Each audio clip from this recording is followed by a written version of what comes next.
Good evening, ladies and gentlemen and officers. Welcome to the, well, we're on the 6th of November, Performance and Finance Scrutiny. Eddie, we got any apologies for absence? Thanks, Chair. There's no apologies for absence. Thank you. And minutes from the previous meeting. Have we got any issues with the previous minutes? No. Are you happy for me to sign them? Brilliant, because that's what I'm going to do now. There we go. Thank you. Okay. Any declarations of interest? No. Brilliant. Thank you very much. So, there's no questions from the public. So we've covered that one off. So that takes us to item 5, the service review toolkit, which I think Ms. Kipping is presenting, or is it Ms. Bainbridge? It's we've got them both. It's a double act. Over to you, ladies.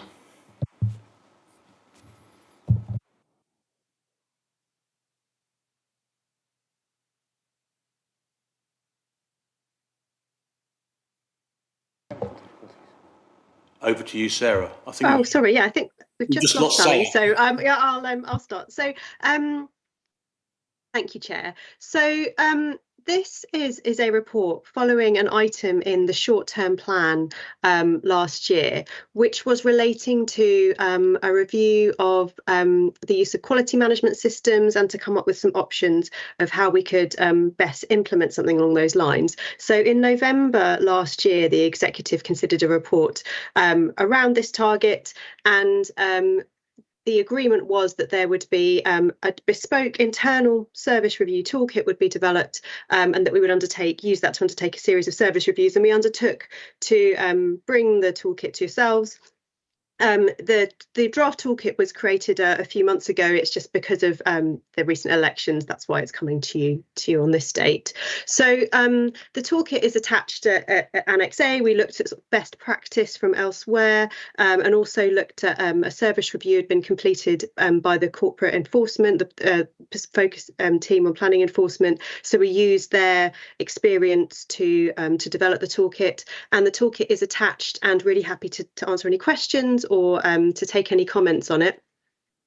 We are initially going to look at using the toolkit with our environmental health team. We have some meetings coming up with shortly to talk about how we might do this. Some of the focuses of the toolkit is around process improvements, looking at customer service journey, looking at efficiencies, checking all our policies are robust, and very much an approach in terms of engaging with staff and making sure that the service review would be led by the manager of the team, and we want to really make sure that it's tailored to the needs of the service, because obviously all our services are very different. The intention is to do around 2 service reviews a year. We think we can support that internally with the resources we've got, and quite an important element of this, we're actually tying this in with part of our internal talent management approach. So in terms of developing the toolkit and also in terms of supporting the reviews, we're going to tie this in with a programme that we've got around growing the experience of some of our talented members of staff into working in areas outside their current area. So that's another kind of real positive that we're seeing from this piece of work. Thank you. And I've received an apology from Ms. Kipping. She's having issues with her sound. So thank you for jumping in there. And I know this is your baby as well, so thank you for that.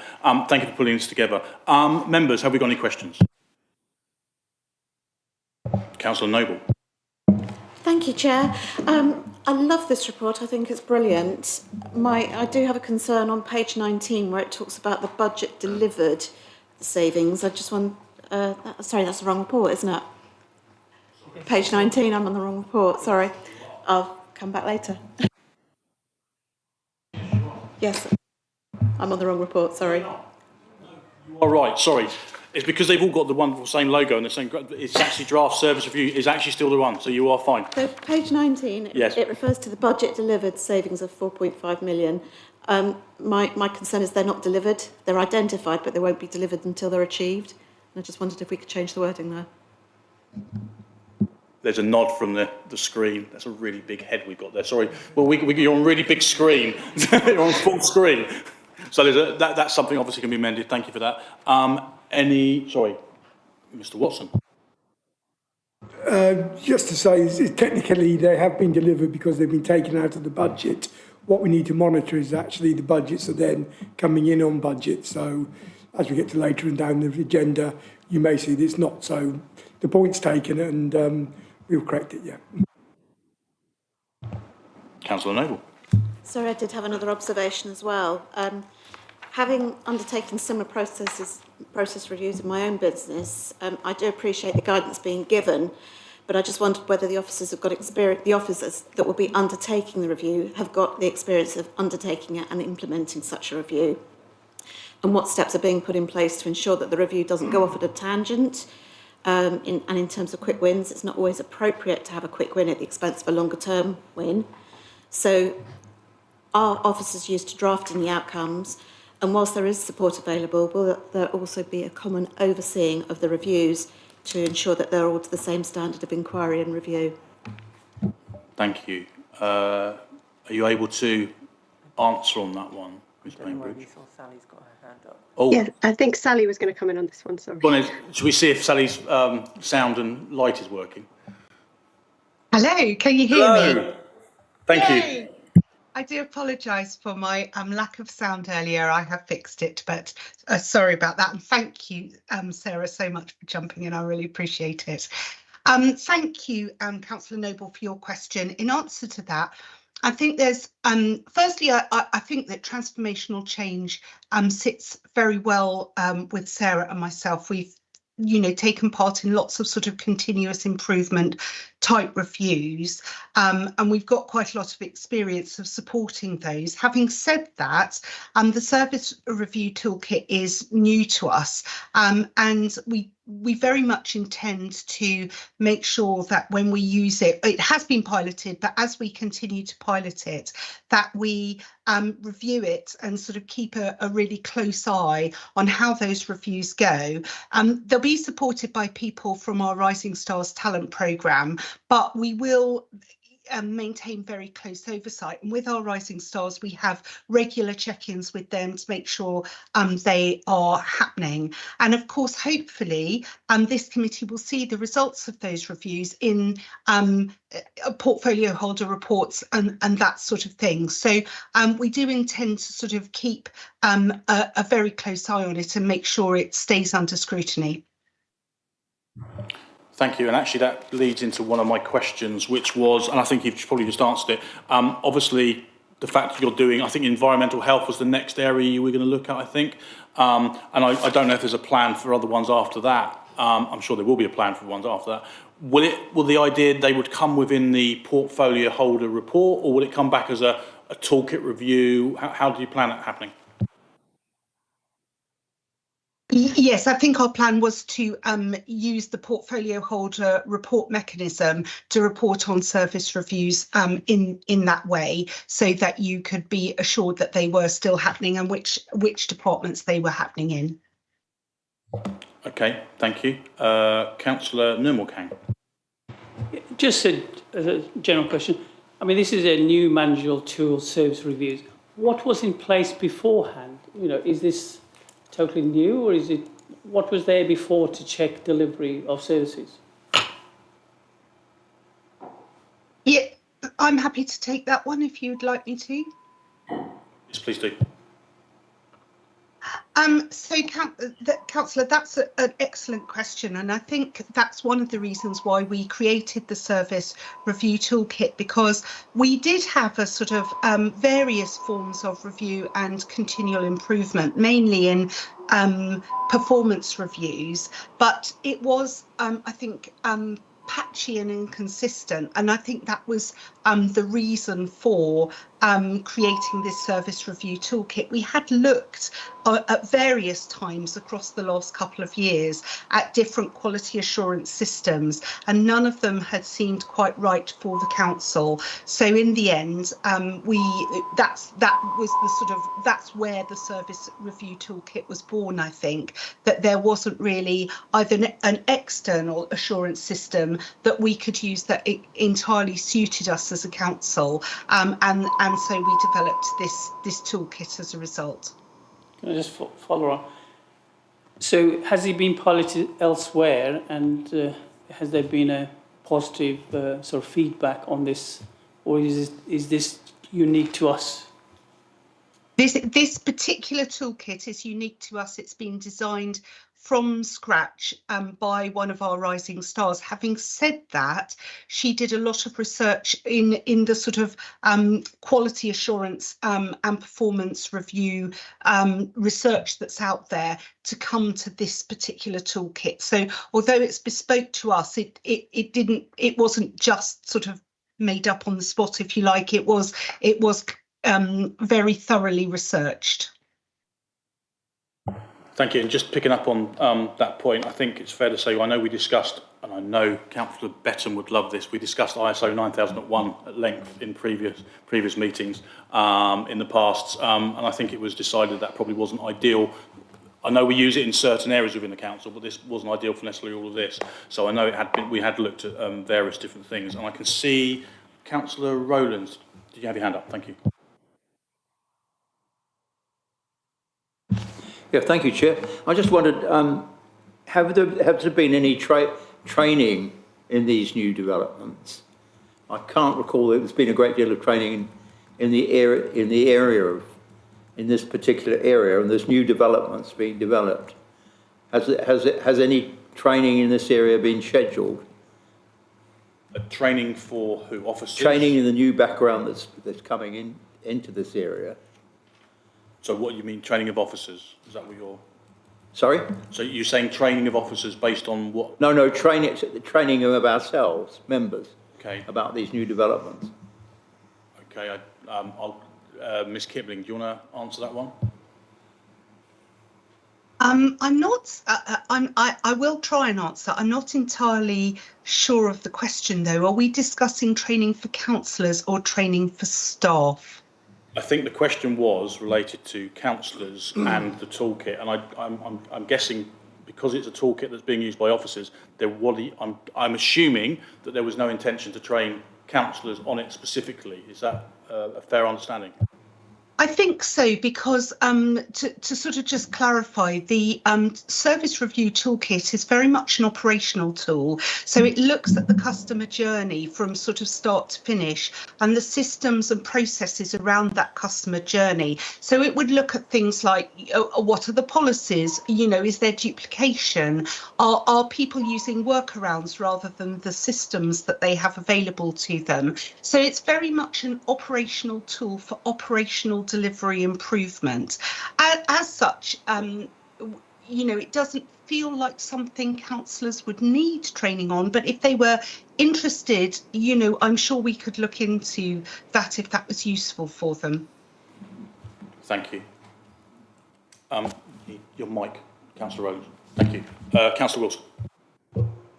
Thank you. Yeah, I'd echo what Councillor Noble said. I think this is a really good report to read, and it should bring more efficiencies and more effectiveness to the teams and everything. A small point, and it probably doesn't matter, but the embedded Word document links in our document, obviously we can't read them from the modern .gov document, but I'm not sure we really intended for them, but that doesn't really matter. Going back to Councillor Garrett's question about the plan for future reviews, you've got environmental health down as the next one. Is that set in stone? Will that definitely be done? And was that because you're looking for the biggest sort of bang for the buck straight away? And then what would be the plan after that? Thanks. Yes, absolutely. So we've obviously piloted it in planning enforcement. The next team is environmental health. Our hope, our ambition, if you like, is to have service managers coming to us and say, you know, effectively saying, oh, that seems to have worked really well for that team. Will you come and support us to do that review? But what we'll be doing is talking to our manager colleagues across the council to identify services that are most suitable to use the toolkit. We designed it in part to be very flexible and to be able to be used across departments.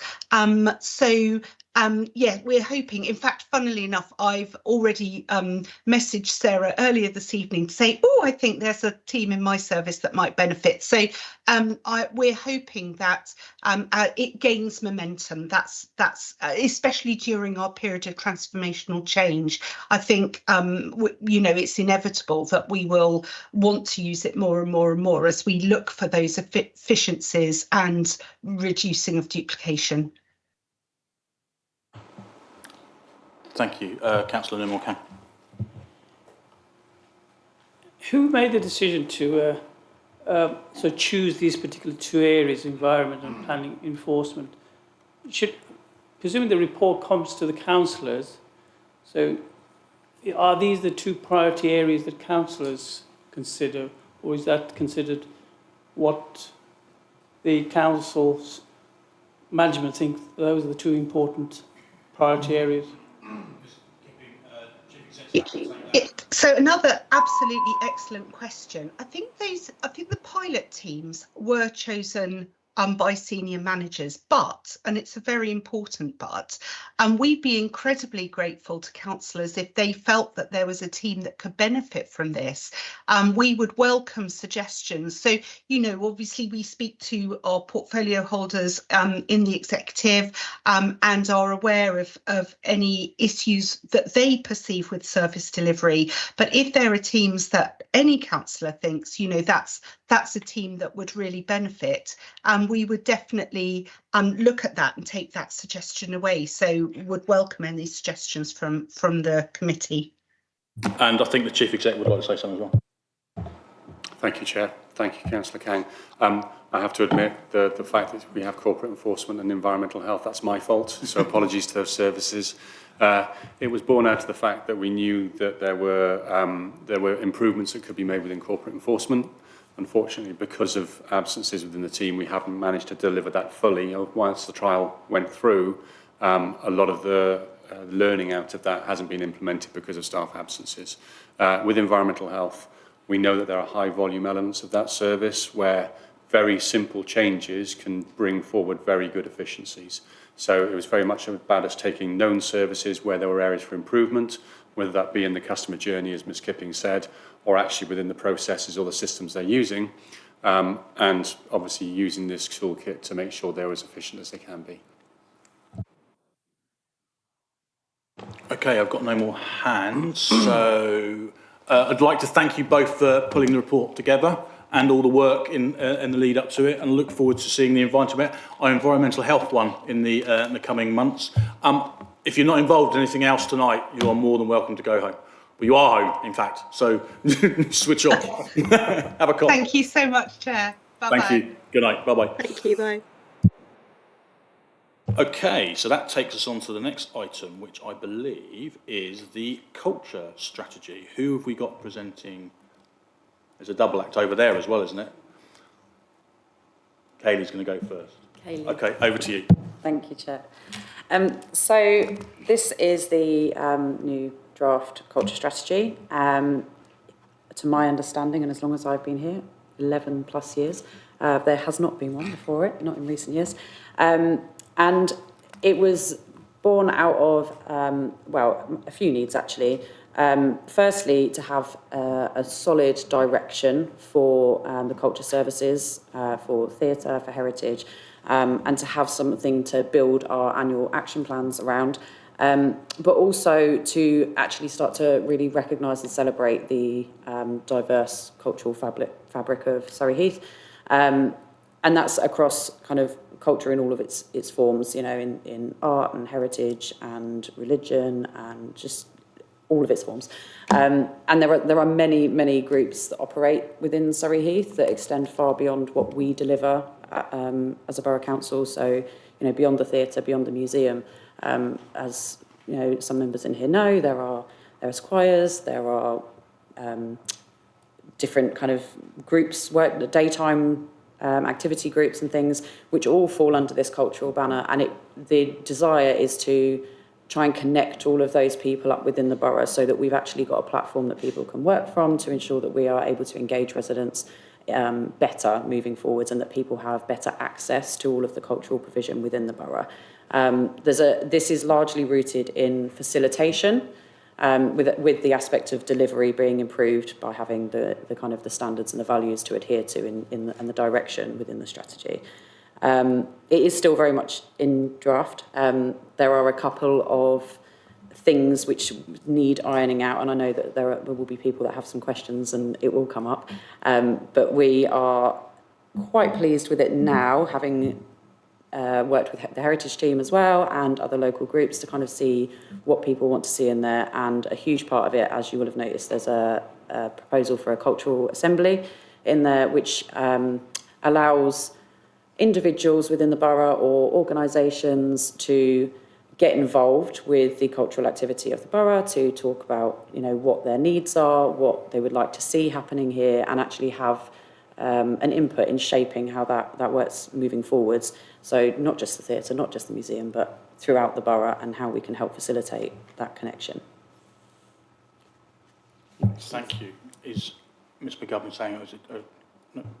Thank you, Councillor Garrett. I haven't got anything particular to add, but I'm happy to answer any questions. Brilliant, thank you. And just on the fact that it's a draft and that it's still work in progress, that's my fault. I wanted to see it at P&F before it went to the executive, so it's totally my fault. And obviously, because we've had so many elections between now and then, we've had to juggle a few things around. So thank you for bringing it. I thought it was something that this committee would certainly want to see, and I know from the hands I've just seen go up, that's also the case. So I must admit, I didn't see them all go up in order. I could see Councillor Nermal Kang, Councillor Malbagadam, and Councillor Rowlands. Was there anybody else?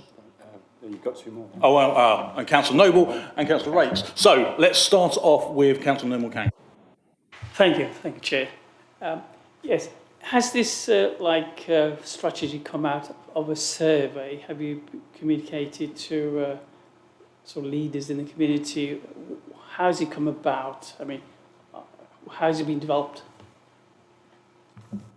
Thank you, Councillor Kang. So some of you may remember when we did an economic impact assessment on the theatre, the theatre specifically at the time, which did manage to draw out a lot around the priorities of the people who responded, the local residents, users of the theatre specifically, and how they valued access to culture within the borough. But what was quite surprising is that a lot of people saw the theatre as critical to their access to culture within the borough. And that just simply isn't true in terms of what's available for people. So it became quite apparent that actually we really need to put some work into celebrating the diverse range of cultural activity that we have within the borough, and kind of working together with the communities to really draw that out and actually, you know, connect it all up a little bit more. So that was kind of what started it, and then this need to actually have a bit of direction as well. And we've got organisations that we work with throughout the year. The heritage team obviously work with other organisations as well, with educational settings, and it's that through those discussions that we've kind of built this draft. Thank you. Councillor Malbagadam. Thank you. I know there are lots of little organizations throughout the borough. I've come across them in the last 4 or 5 years. How do you deal with them now? Or do they have to approach you, or do you have a list where you go and ask them, can we help you? Do you need any help? How does it happen now? And what's the big change here into the route you're already taking? Is there a different route? This particular one, I've read it, but I don't quite understand where you're heading with this. Thank you. So the first part of the question, in terms of how we will contact and communicate with these groups. So we do have quite a substantial collection of information throughout our various teams of the groups that are within the borough, but there will be some that are unknown to us. So we would need to do some kind of comms campaign to reach out to all the organisations within the borough and invite people to come forward, to get involved with the Cultural Assembly, and to kind of see how we can assist people. So there would be some work that would be done around that. And in terms of whether we'd be doing things differently, there is a little bit different in the setup of the Cultural Assembly and actively working with community groups on kind of cultural activity and engaging residents. In the main, there isn't a major change for the way that we would work in the theatre or the way that the heritage team would work. But what it does do is it offers us a framework. It offers us so that a bit of direction so that we're all working together rather than kind of pulling in different directions.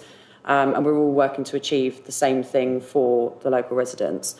And it then also allows us the opportunity to apply for grant funding as well, because without a clear commitment to cultural development, it makes it very, very difficult to access grant funding. So that's the kind of the key difference, really.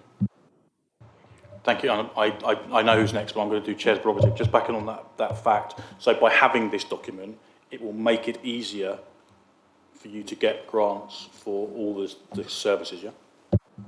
Absolutely, yes. So, for instance, Arts Council England, one of their key requirements when it comes to grant funding is that people can show a clear commitment to development of culture within their area in order to access that funding.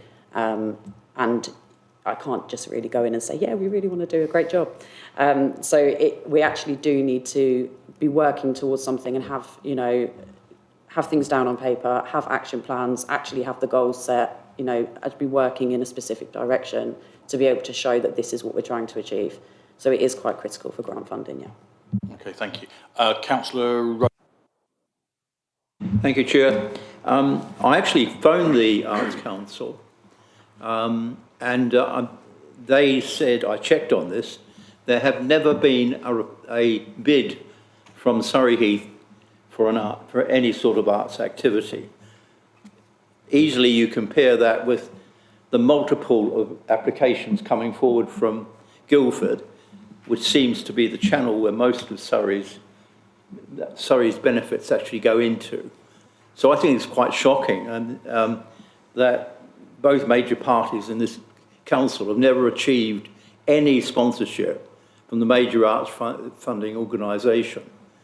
And it's very disappointing that was the case. And certainly the officer I spoke to said that they would be very interested in hearing, as I pointed out, that we'd never benefited from any Arts Council money, that it would be very useful to achieve that. And just to do a bit of commercial plugging, on the 6th of December at King's International, and that's because the theatre is unavailable, there will be a production of Pirates of Penzance. I know the council's desperate financial situation. This is being financed through the Frimley Fuel Allotments charity. After considerable debate, it was agreed that they would see doing something like this as a valid procedure. I had to convince them that there might be 500 children actually seeing the opera and participating in it as part of the programme, which will operate virtually in the week of around the 6th of December. So it is possible to actually get these developments through community activity. There are organisations within the borough that would support this sort of activity. And it's a very slow process in coming forward for Surrey Heath to have a cultural identity. And I hope we're on the way to looking at it at the moment. The disappointing thing is, although we have an Arts Council, it doesn't seem to have moved in any practical sense to actually achieve this. So we really do need the activity we are looking at in setting up a structure where this would actually happen. Thank you. There wasn't a question in there, was there? I missed it. There wasn't a question, no? No, you don't have to. I'm just making sure I didn't miss it. Chairman, why should I ask a question in commenting on what was presented here? It's fine. I'm just making sure there wasn't a question. You're introducing a different concept. No. I mean, it's scrutiny. So scrutiny generally is asking questions of the paper and the... I could ask a question and say that I understand that some approach has been made to the Arts Council that was a bit blurred, but I could have asked a question about that, but I interpreted in what I said. It's fine. It wasn't a dig. I was just making sure that you weren't expecting them to come back in any way. Well, yes, if there's anything comment on what I had to say, any comment about the 6th of December, things like that, that would be welcome. So they recognise it when Hillsborough. Okay, no problem. Did one of you want to respond? You've got nothing to say? No, okay, that's fine. Thank you. Thank you, Councillor Rowlands. Councillor Noble. Thank you, Chair. I applaud this document. I think it's great, and yes, I can see how it's going to help when you apply for funding. On page 35, at the bottom, it says the demographic trends indicate that our largest age group is 70 to 74, closely followed by 50 to 54-year-olds. But then when it goes on to the strategic pillars, it talks about youth. There is no further mention of that primary demographic anywhere else within this document. Now, I know that the primary demographic may be represented through community groups in the Cultural Assembly, but whilst we're addressing the youth, are we missing a trick in not addressing our primary demographic and having a plan for our primary demographic within this strategy? I just concerned that we're alienating them. Thank you, Councillor Noble. It's a very, very valid point, and it is one which I will absolutely concede. So there have been many iterations of this document, and actually the demographic information was put in one of the later iterations as we were working things around, and it actually just got missed that it wasn't then really closely linked to the other things going through. So it absolutely is something that needs to be more explicitly linked within the document. I completely agree. There will obviously be provision for that. It's alluded to in that, you know, it says that our programming will reflect the demographics and the diversity of our borough, but it needs to be more explicit, absolutely. There is the element that the youth aspect of it, it's got quite a heavy youth aspect, absolutely. And that's primarily to make sure that we are really engaging people as early as possible in their kind of access to culture and kind of breaking down a lot of those psychological barriers that prevent people accessing cultural activity. And as they get older and they've never experienced it, people tend to have this feeling that that's not for me. So by engaging people as young as possible, then hopefully we can, I don't like the term, but future-proof the cultural services. I just think that's kind of where that element has come from, but absolutely we will make more explicit reference to the primary demographic. Thank you. I think that's great. My concern, I suppose, as I'm heading towards that primary demographic, I'm not quite there yet, but it's a bit of a selfish approach, I suppose. But you mentioned in the report that one of the concerns for the older generation is loneliness. And I think having cultural inclusion is one way of managing that and helping with mental health. And I think that's missing from this document. So in the next iteration, if that can be addressed as how can we use our cultural strategy to, one, improve mental well-being within the community, not alienating that primary demographic and including them, as well as promoting the youth aspect, then, you know, that would be a brilliant document. So thank you. Thank you. I've got Councillor Rakes next, then Councillor Nirmal Kang again. I just, as a techie, immediately I thought, well, I'd need a database of what all the cultural activity that's going on in Surrey, and there is a lot. You know, in Heatherside, where I'm on the Community Centre Association, it's amazing how many different groups use that community centre every week. But I don't see them anywhere else I don't see them in this. So do you have a database? Is there a plan to create a database? Could we help community? Well, second question, could we use such a database to help promote Camberley's cultural life? Thank you, Councillor Riggs. We do have a lot of information, but it's not in a single database, and I agree we absolutely need to get it to that point in order to make this successful and to roll it out. There are informations and databases held by different teams. I know we've got our own, community development will have their own, heritage teams have their own, so we need to bring all of that together, and we do need to do a little bit of a piece of work around that, even if that's a case of actually going to the community centre, you know, individually and seeing which groups are using those centres and, you know, which groups we know of and kind of going out a little bit further.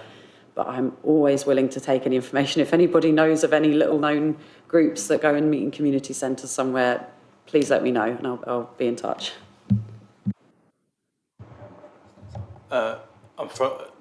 Nirmal's before you. So, he had his hand up before you. Councillor Nirmal Kang and then Councillor Sarby. Thank you. I just wanted some more information. Establishment of a cultural assembly. What were your ideas? I mean, maybe my thinking is it a working group that you're trying to establish, or what is it that maybe my understanding is not clear? Can you just clarify that for me? So this is where the facilitation aspect of this comes in. The cultural assembly, as I envisage it, it's not a council group. It is a community-led group, and within it we have the more kind of focused individual groups. So for a little bit of context, historically we've had groups such as the Arts Council.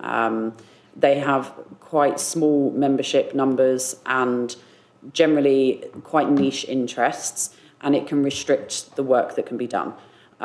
So the idea is there are still those kind of niche groups within it. If people have a specific interest in heritage or in the theatre or in cultural events, then they can kind of work on those with like-minded people, but they would all feed into an overall cultural assembly so that there is, throughout the borough, there is an awareness of what is available to people, what is happening, what people are doing, what they're working on. And we would have right to sit on that, obviously. I envisage myself being a member of that and can then feed back that information into the working group for Net Zero Environment and Leisure, and then that will feed its way through as well. So it's more about us knowing what's going on in the borough and having local residents aware of what's going on, what's available to them, and helping and facilitating, for things to happen. It's not another working group or another requirement for a council meeting.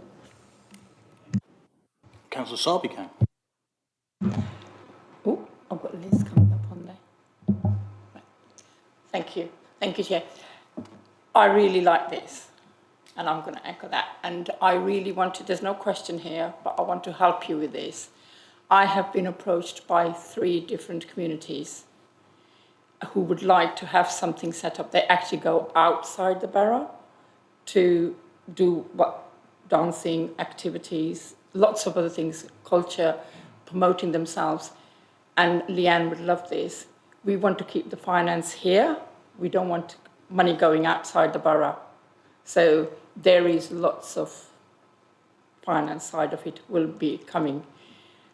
Just an example, people are using their homes to get together and have a little community get together, events. We don't need to have that. We are in this lovely area where we got lots of places where we can support them, where they can get themselves together. They go from one place, one community centre or like one church place, then they get moved to somewhere else. And they always come and approach me and they says, well, can we not have one big community centre used by everybody? And I think that's what. Now, just a quick question just an example I want to give you. It's not really a happy story, but a lady who lived in this borough for past 15 years, she passed away. The family they live local, they are business people, they bring lots of money to the borough. She passed away, she's having a funeral here. The funeral's in Bracknell, but then they're having a wake in Southall. And then they're all going to come back here. So they shouldn't be sending, so everything should happen here. So maybe something which we can bring that, promote it out, and they will come towards it. There are 3 different communities, and I can help you with it. Come and see me. I can tell you who to contact. And let's do that. Bring money here, not let it go outside.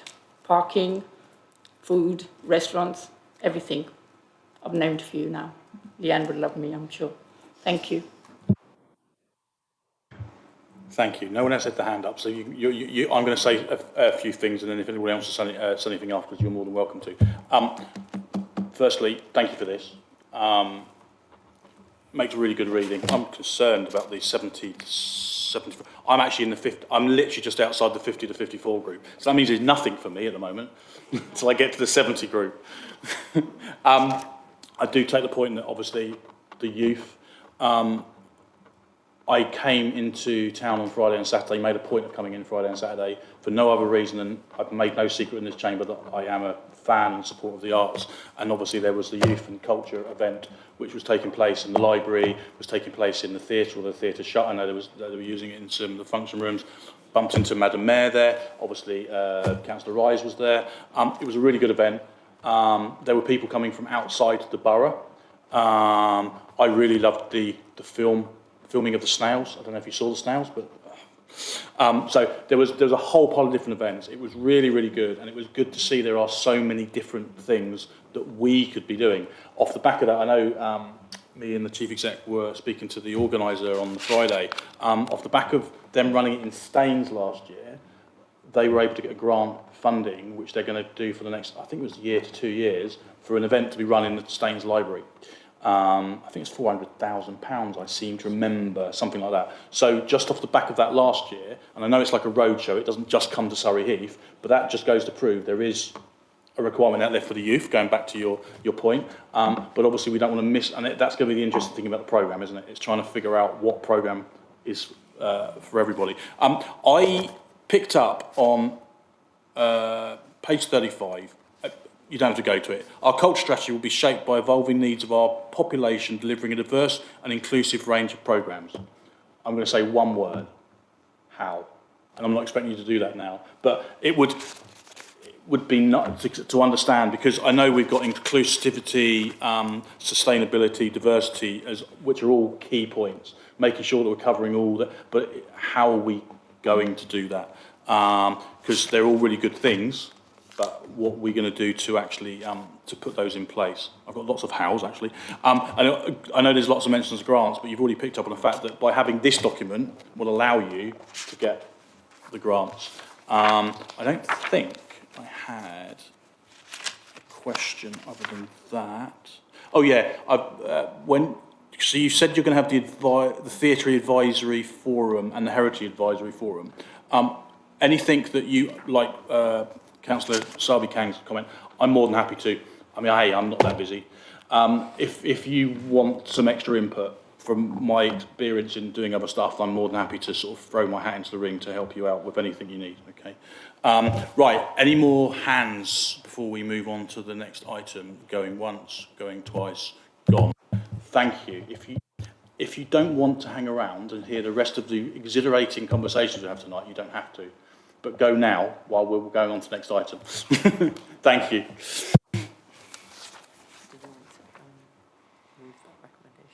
Oh, I'm glad you're sitting there, Eddie, because I would have forgotten about that. I forgot there's a recommendation, isn't there? So there's a recommendation, which is the Performance and Finance Committee is advised to recommend to the Executive that the draft Culture Strategy 2024 to 2028, as set out in Annex A of this report, be adopted. Are we agreed with that as a recommendation? We are agreed with that as a recommendation, so thank you for reminding me. Well, have we got anything else we want to add to that? The piece. Sorry, the piece is already discussed. I have made note of, and I will make those adjustments as requested. Thank you. Thank you. Thank you. Thank you for sitting there, Eddie, because I forget things like that. Okay, so the next item on the agenda is the executive portfolio update, home planning and enforcement, and I'm guessing that's Councillor Ashbury. Thank you very much, Chair. I'm very pleased to be introducing this update for what is a somewhat varied portfolio of homes planning and enforcement. I'd like to start by thanking all of the officers involved in the portfolio for their dedication and hard work, for their support and for pulling together the information. There is quite a lot of information in the pack for you to review this evening. Obviously, detailed questions will follow, but I just want to pull out some of the key points from the report as part of my introduction. So I'd like to start with planning. The new Surrey Heath local plan, which was agreed full council in June, was published at Reg 19 in August and was open for representations until the 20th of September. That is now closed. All representations that have been received are currently being worked through by the team, and the plan is that this local plan will go to the Planning Inspectorate in December, in line with the timescales in the local development scheme agreed at exec in March of this year. Obviously, the national picture is changing, and there was a consultation on the MPPF, which is also now closed by the new government, and we're expecting at some point an updated MPPF to be issued. But with our submission date, we expect our local plan to be inspected under the 2023 MPPF, because our plan will go in before the new one goes live. So that's on local plan. Our development management service continues to meet all of the government and internal targets set out for the service overall, except in the area of appeals. You will have seen the performance on appeals is something that the team is looking into, and although it's not cost effective to challenge every decision that comes back from the inspectorate that we don't agree with, there was a formal complaint raised with the Planning Inspectorate back in September of last year, and several months later in this year they did concur and uphold that complaint, albeit none of the applications that were complained about were reversed, but they did acknowledge that mistakes had been made. In building control, there have been some short-term issues with staffing, which are in the process of being resolved, and the temporary partnership which we were trying out with Runnymede Borough Council has now ceased. We are not entering into a permanent arrangement with Runnymede in the area of building control. Moving on to corporate enforcement, it's fair to say that maintaining the traditionally high standards of this service has been a challenge for the team recently due to some long-term staffing issues, which are now being managed, and it's expected that performance will revert to normal levels going forwards. On car parking, there have been a number of issues raised recently around the operation of the council-owned car parks, which have been discussed in this chamber. But the car parking strategy was approved back in February this year, which detailed a significant programme of improvements to all the car parks to be funded through an increase in parking charges. Looking at the revenue generated to fund the improvements in the pay and display car parks across the borough, usage has been broadly in line with prior years, with a corresponding increase in revenue. The town centre multi-storey car parks, however, have seen a decline in usage, and even though revenue is marginally up versus last year, there is a gap based upon the assumptions which were built into the budget. The decline in usage across these two flagship car parks is in line with footfall reductions seen across the whole of Camberley Town Centre. Capital projects to improve our car parks are broadly on track, with a notable exception of the upgrade programme for our pay and display machines, which when we went to look at upgrading them, we found there was an obsolescence issue and they have to be replaced. The latest plans should see the upgrade of all of these machines completed by the end of this financial year. Last but by no means least in this portfolio, I move on to homes. Headline is homelessness is an increasing challenge across the whole of the country. And Surrey Heath is not immune from this challenge, with a number of approaches for support continuing to increase, along with the need to put more families into B&B accommodation. A new homelessness strategy was adopted in July this year, bringing all of the work streams that existed previously under the one umbrella. And my final comment on this service is it is a service which is highly dependent on grant funding to continue its work, and the risk that any reduction in the size of those grants going forward will have a direct impact on the provision of services. So the team is doing a great job, but can only continue as long as the funding for the team to do their work continues. Thank you. Thank you. Well, okay. I'm going to do Chair's prerogative on one question first. What I was going to say was, obviously, there's a whole pile of stuff here. We've got a lot of time we can use to discuss it. Can we try and keep the questions short and a couple at a time if you've got a whole pile of them?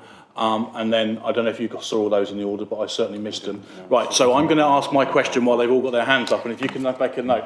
And I was just picking up on something you said within your update. It's the one about the planning inspectorate, and I know we've had obviously I'm on planning, we've had this conversation, we've had a conversation at the annual plan with the fact that we are losing some appeals, and then which the team don't understand why we're losing them, etc. So for the expectorate to say they've noticed there's mistakes is good. How does that work? Because if they've noticed mistakes on planning applications that have already gone through, but they haven't reversed them, I'm guessing it's because they can't reverse them because work started. Is that something you can just, I don't know if that's something, I'll leave it to Mr. Chennai. Yeah, so unfortunately, the planning inspectorate works like this, really. You can put a complaint in, they deal with the complaint, same process as the council does. If you've got a dispute in terms of the decision process, you have to go through the High Court. They're independent bodies to the planning process, and unfortunately, the council needs to fork out money to actually spend to get council's opinion, put a court application in, and then it's reconsidered by the courts. If I had a finite budget to do that, I would love to do that on every decision where a mistake has happened. Unfortunately, we're not in that position. I think when we took that view about a year ago, we did that because we were getting quite a lot of decisions where they were wrong.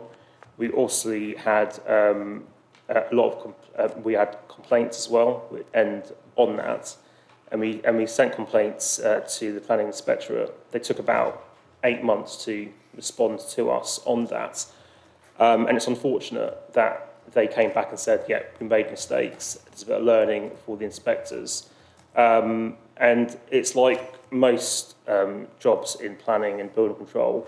There's a shortfall of experienced officers, and obviously these mistakes happen, and that's what's happened in these cases as well. I mean, coming back to the point in terms of our appeals performance to date, obviously we have had a whole raft of appeal decisions which have gone against the council. We're finding more and more decisions where, say, a year ago, where we would be more sort of defined in terms of refusing those applications, they are being permitted by the planning inspectorate.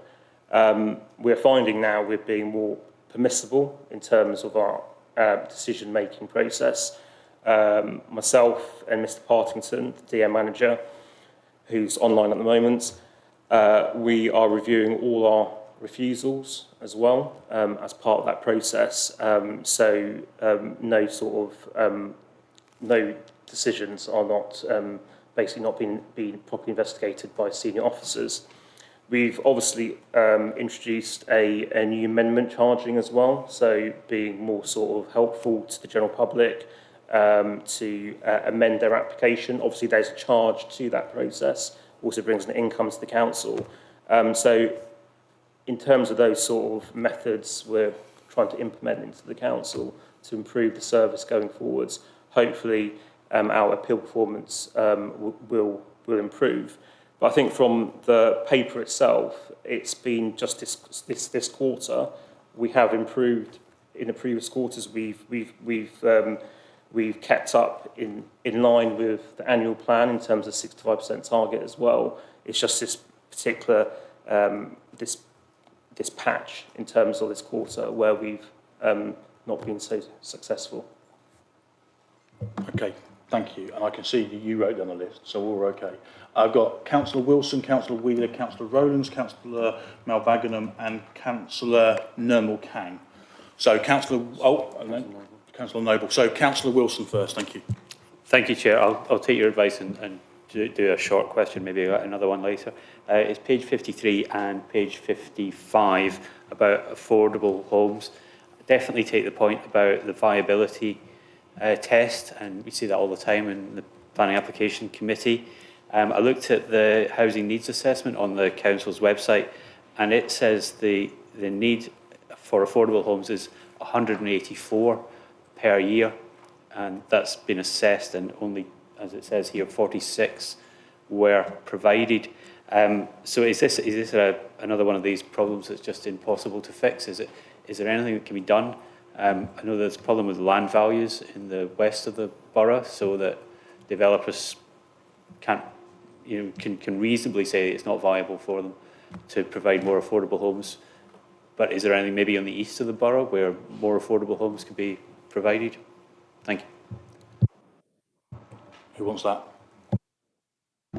I'll start and then I'll hand over to the experts for the detail. Obviously, our target is to deliver the affordable homes on every development we can. We know from the work we did on the local plan that in the west of the borough, particularly in Camberley town centre, delivering the level we would like to deliver causes us viability issues, which is why even in the local plan we have adopted lower targets for that.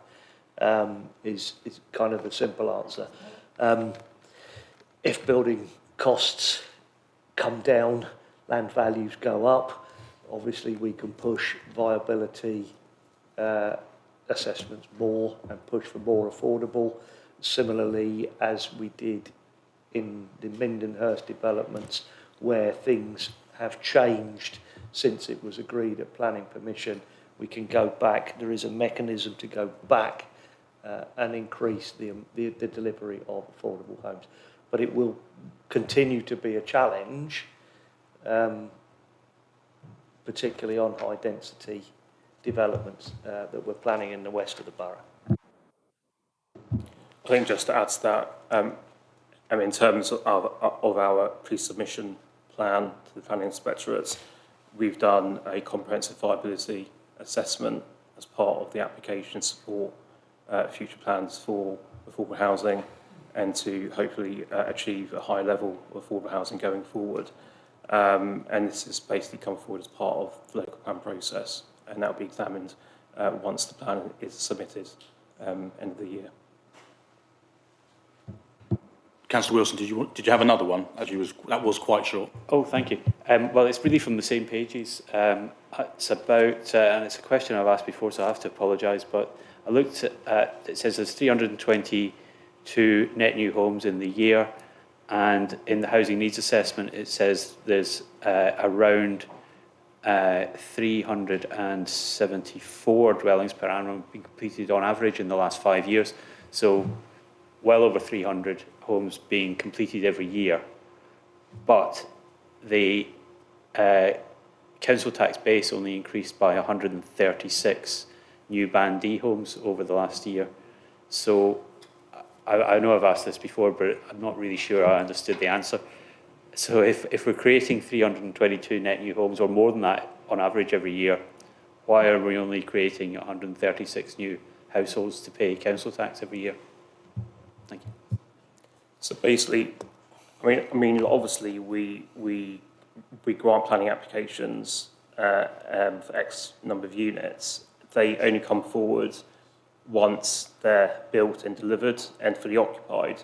So that basically means you only get the council tax figures from those occupied units once those developments have actually been built and occupied by residents. So unfortunately, that's the reason why that happens. So that's 322 houses are being built, 136 of them are being occupied, and the rest are empty? So they may not come to the market, but also they may be built, may be empty, because obviously no one's buying those properties. I can't really give you that sort of definite answer why there's other additional properties that are not coming forward. It could be built and empty because they're not being sold. Yeah, so maybe there's a backlog of empty properties that will suddenly come on the market and thousands of new households. Can you just repeat that last bit, please? Sorry. We could potentially suddenly, if all these empty properties suddenly were sold because the market changes, we could have thousands of new households in the borough. That could happen if that did come forward, yes, that's correct, yeah. Thank you. Councillor Wheeler. Thank you, Chair. I've got lots of questions, so I'll stick to the first couple. I noticed that there are 103 planning enforcement applications reported, of which 5 notices were issued. Does that mean that we've got 98 in progress? And I also noticed that our service there is green. Certainly from the villages that I look after, I don't think they would see our service as green. One case in particular was opened in 2009 and is still not closed. So I have to say to the portfolio holder, traditionally high standards being questioned and reverting to normal are not, neither of those statements I'm afraid I'm in a position to agree with. I would also like to say this is not a criticism of any given officer whatsoever, but our planning enforcement, quite frankly, is beyond the good, dry, harder stage. In particular, unfortunately, in the wards, in the villages that I look after. I would also like to move to the chair that we make a recommendation to full council that all planning appeals are brought on a quarterly basis to the planning committee to be reviewed, which would give both education both to officers and to members, because actually we don't want to be making the same planning decisions based on decisions that have been overruled. And also the challenge, so the decision to challenge those planning applications is also something that is brought before the planning committee rather than being decided in isolation, because ultimately it should come to members, the expenditure on that. So I would like to know how many open enforcement cases we have, please, and I would like to move that recommendation for the way in which the planning appeals is dealt with, and then if there's time I have more questions. Failing that, I will write in with them. So in terms of the open cases, Julia Greenfield is actually online at the moment. I'm just wondering if she could answer that question. And whilst Julia, are you able to answer that question? Yes, obviously, I've done a report that we're taking to PAC the week after next, which have got the exact figures detailed. This particular report is just looking at the last 2 years, but I believe it's something in the region of 130 odd cases that are currently live and with the enforcement teams at various stages.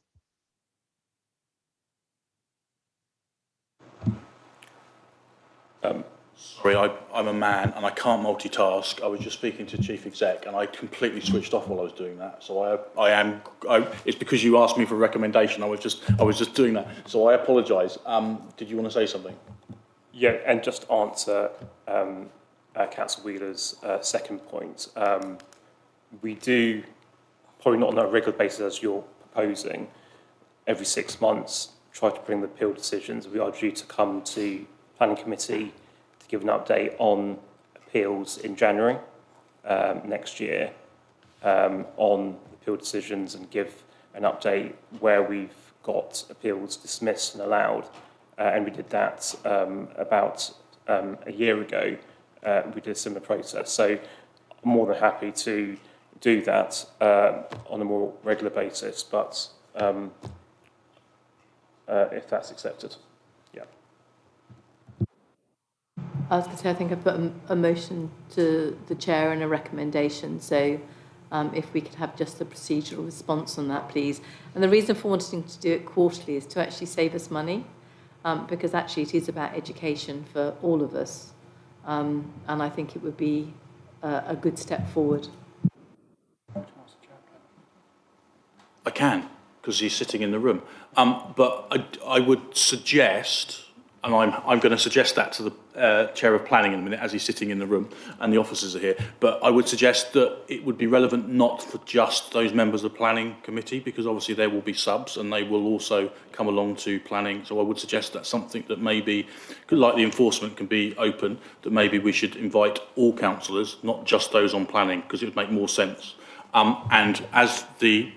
Okay, I've got the nod from the Chair of Planning. So if we can try and do it on a quarterly basis, if that's possible, and then we can see how that goes from there. Is that okay? We can do a recommendation at the end of it, but that's what it looks like. We can try and do that. Did you? Oh, hang on. Over to Councillor Betton.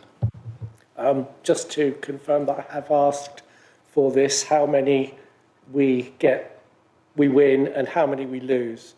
So those numbers hopefully will be coming forward. Okay, thank you. Is that gone? I was going to say I monitor those anyway, although I do query the fact that maybe as members we don't get all of them, because your figures are slightly different to the figures that I have recorded, and everyone that we are notified of as members I record religiously as either accepted to proceed, upheld or dismissed. So maybe if we could just make sure, again, have assurance that all decisions are coming out to members. Okay.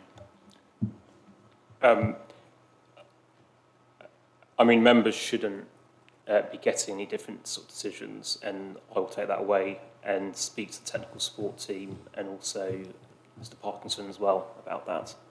Well, just as another point, maybe if we could have a view-only view of uniform, which is something that we have been requesting now for some time, or certainly I've been requesting for some time, that would cut out the need to have to send everything to us on a manual basis. I've completely lost my train of thought. I know Councillor Rowland, I was going to say something and it's completely left me. It'll come back to me in a minute. Councillor Rowland, I know what I was going to say. Did you get all your other questions answered, Councillor Wheeler? Not all of my questions, but I appreciate all the there are other questions you people asked. in the committee. Cool. But No, the that's two fine. that I asked, yes, okay, thank you. Thank you. Councillor Rowland.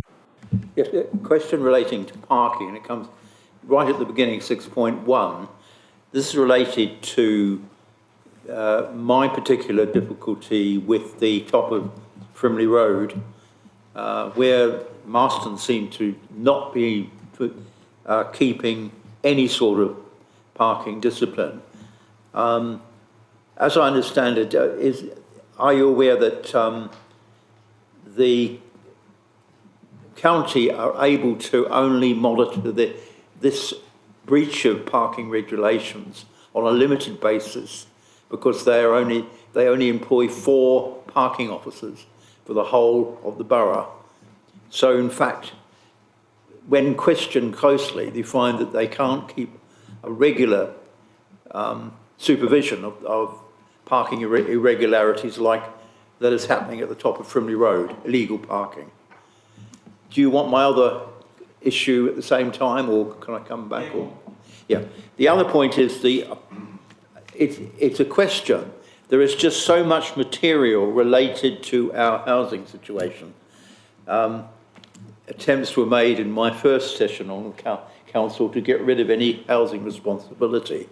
That's an old story. But unfortunately, it's come back to haunt this council. And I just wondered whether we couldn't look at the possibility of a housing department or a specialist housing examination, because there's just so much material in the breakdown of how relatively deprived our people who have to live in social housing in this borough is. The facts speak to themselves. There's an element that is suffering. The global figure that appears is 1,000, but then there are various figures of people who are in considerable social deprivation. But it seems tucked away in this concept. It was just a question, would it be better in the management of this council that we had a housing portfolio of some kind where it was dealt with separately? Okay, I'm going to throw a question in off the back of the first question first, just so, because I had something written down anyway, so it saves that, and then we can discuss the second point as well. So obviously we know that up until April 23, we were running parking, off-street parking, and I think we did a pretty good job of it. Councillor Rowlands, could you just switch your microphone? But obviously since then, county have taken it on, and I think we've had conversations in the chamber a number of times about some of the issues with that. Obviously, Councillor Rowlands has highlighted some, and I've got some within my own ward, which we've previously discussed. It would be, I think there's a couple of things for me. It would be really interesting to get some stats, and bearing in mind I know the communication is not the best. I suspect stats isn't particularly good. It'd be really interesting to get an idea of how many parking tickets are being issued on the road, because, and I don't know, and you may be the answer to this because I think the Chief Exec's going to pick these up anyway, the hours that they work, because historically I don't know they work anything other than 9 to 5. I could be wrong, and if they don't work those outside those hours, then there's going to be a lot of parking, illegal parking that can be fined that won't be fined. So I don't know, because it's not under us, we have little control over it. So I don't know if that's something we could also look at, what the hours of working are. So I think you're going to pick up the parking? Yes, thank you, Chair. Thank you, Councillor Rowlands. The Chair is correct. So April last year, County assumed or reassumed responsibility for on-street parking enforcement. There was previously an agency agreement that we held between ourselves and Woking to cover that off as part of our parking service. As soon as it was transferred to a contractor called NSL, who undertake the enforcement on behalf of Surrey County Council. And as the Chair said, at that point we have lost all responsibility and control and a great degree of influence over where that enforcement activity takes place. What I am grateful for is the fact that we do have a contact within Surrey County Council who is open and supportive of us highlighting where there are parking issues. And I know, Councillor Rowland, we've had a conversation about the junction of Frimley Road and the A30 and parking enforcement, and they were receptive to focusing some of their resource on enforcing within that area. I've not had feedback on how successful that was, but on the basis of the suggestion from the Chair, I will approach our contact at County and ask them whether they can provide borough-specific stats or stats for Camberley and other locations within the borough if possible. It is one of the areas where we do have a good relationship, I feel, with County still, so I'd like to ensure that stays the case. So I'll ask delicately and I'll ask politely. Thank you. So that's the first part of that question. Can we answer the second part of that question? I'll try, but given the situation we're currently in, where we don't own any housing stock, if we wished to change that position, that's a broader discussion than I think we can have tonight while reviewing the portfolio that we're looking at. I know we've had a conversation before about whether the new government would make it advantageous for us to start looking at that, but that's a much broader question for this council rather than a review this evening of the performance of the service. I would offer, and it's not something that I think we can do justice here tonight. Agreed. I mean, we could always do in the future a deep dive, but that would only be on an annual basis, to be fair. But I'm open to that as a conversation piece if that's something the committee wants to do, and we can look in it for the work programme. Not for within this year, because I think Eddie might have a coronary. We've already got a massive agenda. So. Is it not possible there's so much material that we're dealing with tonight, because there's so many serious issues involved in this report regarding people's experience, to possibly separate it out in some way so we can probably target it a little better. But it comes in the context of a very long committee report, and it probably doesn't achieve the predominance it might justify. Can I throw, so firstly, I'm sure it's fair to say, if ever you have a question, you are more than welcome to email any of the officers with those questions directly.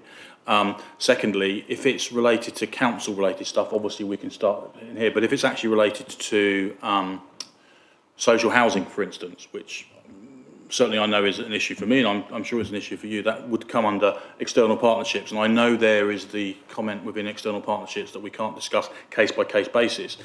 So maybe we need to have a conversation around that. So there are already meetings, there are already mechanisms. I don't know that we specifically need to have another meeting necessarily to do that, but maybe we can look at that and see whether we can fit something in. But I'm pretty sure, as I said, the officers will be more than happy to answer any questions at any point, reference to portfolio. I can see, is it relevant to this? Yeah, carry on. Sorry, just very quickly, a suggestion for the chair. The provision exists for subcommittees of this committee or sub-working groups. If there's a massive project to be talked about, like going back into being a housing provider, then maybe something like that could be subject of a subcommittee. Keep whispering those things. Also, it could be, as chief executive, it could also maybe come under property working group as well, because there's a property work. So there are actually a whole pile of different mechanisms.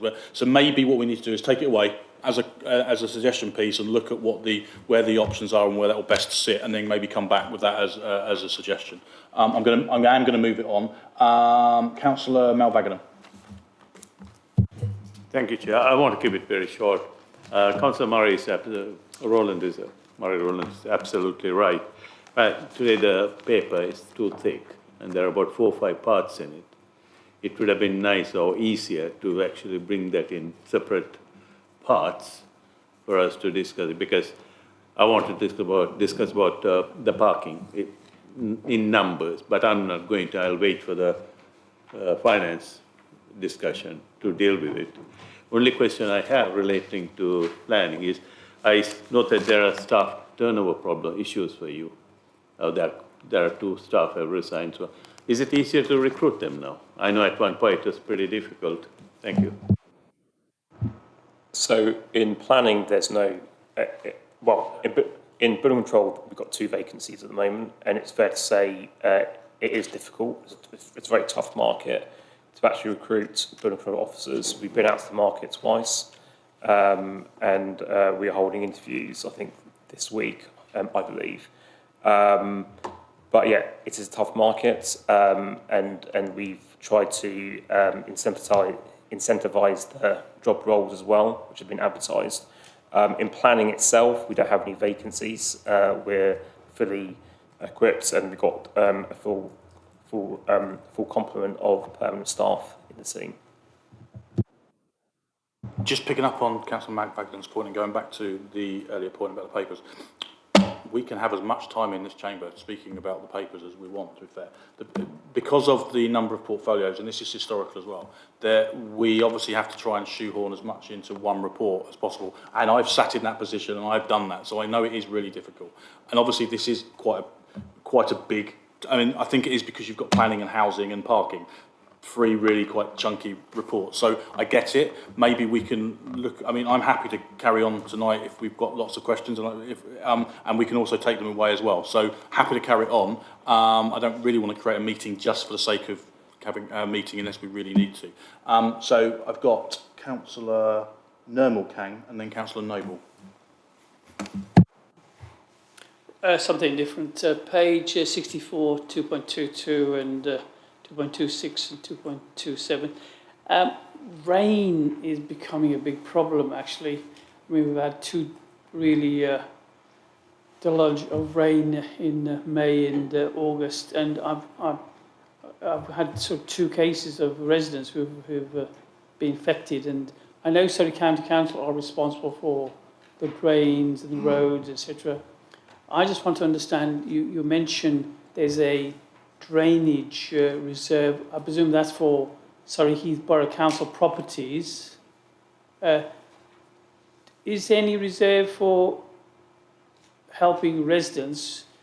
I mean, work is carried out by Surrey County Council on the roads, etc. But there are issues where they still get flooded because there isn't a water always goes down by gravity to the lowest point. But there's something that needs to be done on private land. Are residents able to sort of, if they're not able to do the work themselves, is there any sort of funding that Heath Borough Council, or they can apply to Surrey County Council that they can to achieve that? That's one. The second is, in terms of planning, shouldn't there be stricter drainage requirements for new developments, because that will be an issue coming down the line? Thank you. So, in terms of the first point, we obviously get funding through planning applications, and obviously they are used to deliver certain projects in the borough. And they are usually brought forward in conjunction with local officers, Wayne Purdon, EA and Surrey County Council, and these projects are dotted around the whole of the borough. In terms of funding for residents, no, we don't have a reserve funding, but I think it would be a good idea if you could let me know where exactly your residents are having problems. I have regular meetings with EA and SCC, and we outline certain projects where there could be some sort of issues in terms of flooding, and then we can have a discussion about it and see whether or not a certain project could come forward. We get regular funding from EA on big projects in the borough, so if you just email me and let me know, I can speak to Wayne Purdon and also EA and SCC on this as well. Obviously, the resident and myself have reported this to Surrey County Council, but this has been a recurring problem for the one particular resident anyway.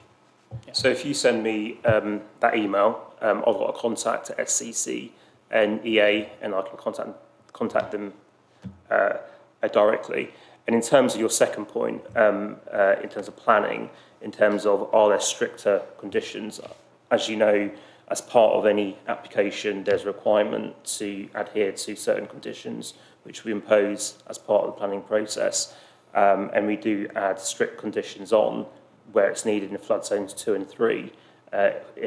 In particular, we ask for stringent assessments to be submitted. They're assessed sometimes by SCC. They're also assessed locally by Wayne Purdon as well, and also strategically by the EA as well. And they impose very strict conditions which we need to adhere to as part of that process. I know we've had quite a lot of rainfall recently, and it's unprecedented really. But if you just let me know in terms of where these sort of hot spots are, I will take that away and speak to senior colleagues in other organisations going forward. Thank you, Councillor Noble, and we'll go round again then. So I've got Councillor Whelan and then Councillor Wilson. Thank you, Chair. I did submit a number of questions ahead of the meeting, and I know some of them could be answered as one-word answers. So my first question on 2.17 and 2.18, I just wondered if there's any evidence that the increased fees are acting as a deterrent to planning applications being made, because for not-for-profit organisations looking to create assets for the community, they are finding that the cost of the planning fees and biodiversity reports is a significant cost of being able to bring forward a project to planning. So is the council minded to consider discounted fees for not-for-profit organisations? My first question. The second question is on 6.21, the vehicle accident at the multi-storey car park. Just wondered if the cost is recoverable from the vehicle insurers. 7.22, The differential between gross and net cost for bed and breakfast use is narrowed, with the council now bearing closer to 100% of the gross cost. And I wondered if that was due to lack of funding or withdrawal of funding previously. 7.64, what form does a public funeral take? Is it a burial or cremation? That's more for sort of information and understanding from my point of view. And then page 107, there's a term housing trajectory. I didn't know what that meant. And finally, I have been approached by Bisley Parish regarding car parking. They could see that car parking was coming to the meeting tonight. I am aware that we have got a full discussion about parking strategy at this committee coming forward. So I think I'll take the question that I have for the portfolio holder onto an email there, but I know they're watching tonight, so I wanted them to be aware that I haven't forgotten their point, but it will be addressed. Thank you. Hopefully they're all one-word answers, because there's quite a few there from my vice chair. Who wants to go? I think, Chair, I'll answer some of the questions, and if Councillor Noble could repeat some of the questions for my colleagues to answer, I think that'd be really helpful. So 2.17, in terms of informal planning inquiries, no, it hasn't really impacted in terms of any sort of charging to the council or income. It is discretionary in terms of that process. Coming back to your point, for non-profit organisations, we do provide assistance to charities, and that's on our website. So if they do say they are a charity, they do get the actual discount as part of that process. 6.21, is it cost recovery? Yes, it is, in terms of that, in terms of insurance. I think there was a couple of housing questions, I believe. And the cost of B&B. I don't know whether or not either Clive Ginman or be able to assist on that one. And Councillor Noble, are you able to repeat those questions again, please?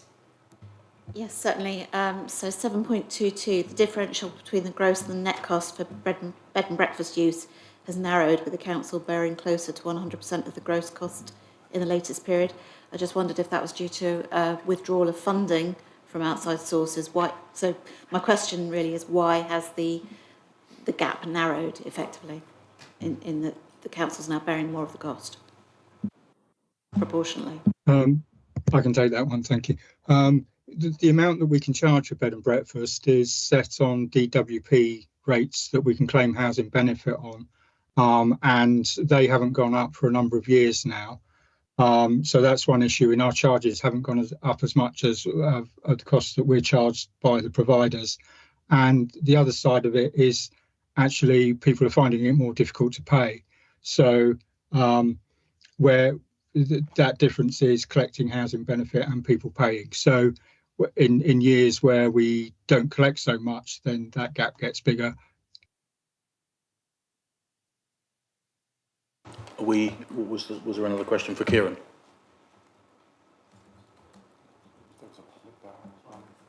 There was a public burials one, which I think Chief Exec or Clive or Chief Exec will answer that one.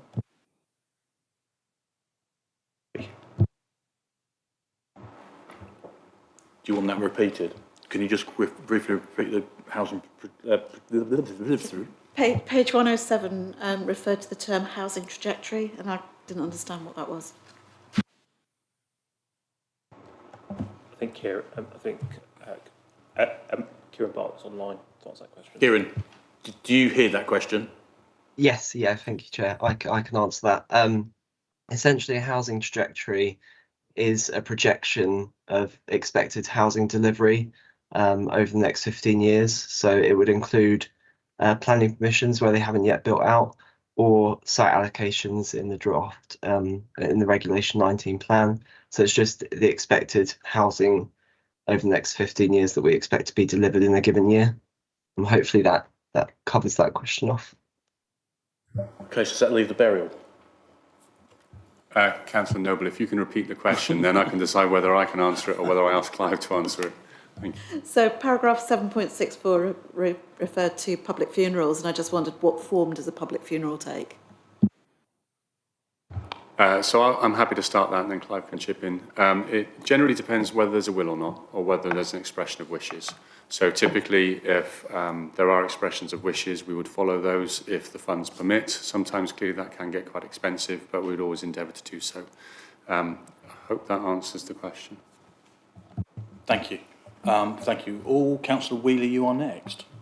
Thank you, Chair. So it actually relates to a question that Councillor Wilson asked a little bit earlier. And I just wanted to say that given the overturn at the last planning committee, what assurances can be given that when we're assessing the viability of affordable housing, that we are actually using the correct documentation? With the planned redevelopment of Frimley Park Hospital, is there any capacity to release land on that site as a potential SANG to support development in the west of the borough? And then on page 64 and 5, we're talking about the flood alleviation study, and it seems to come across very strongly that the only authority that's going to do anything about it is Surrey Heath Borough Council. I'm very well aware of the plans and how long they have been kicking around for. It's longer than I've been a councillor.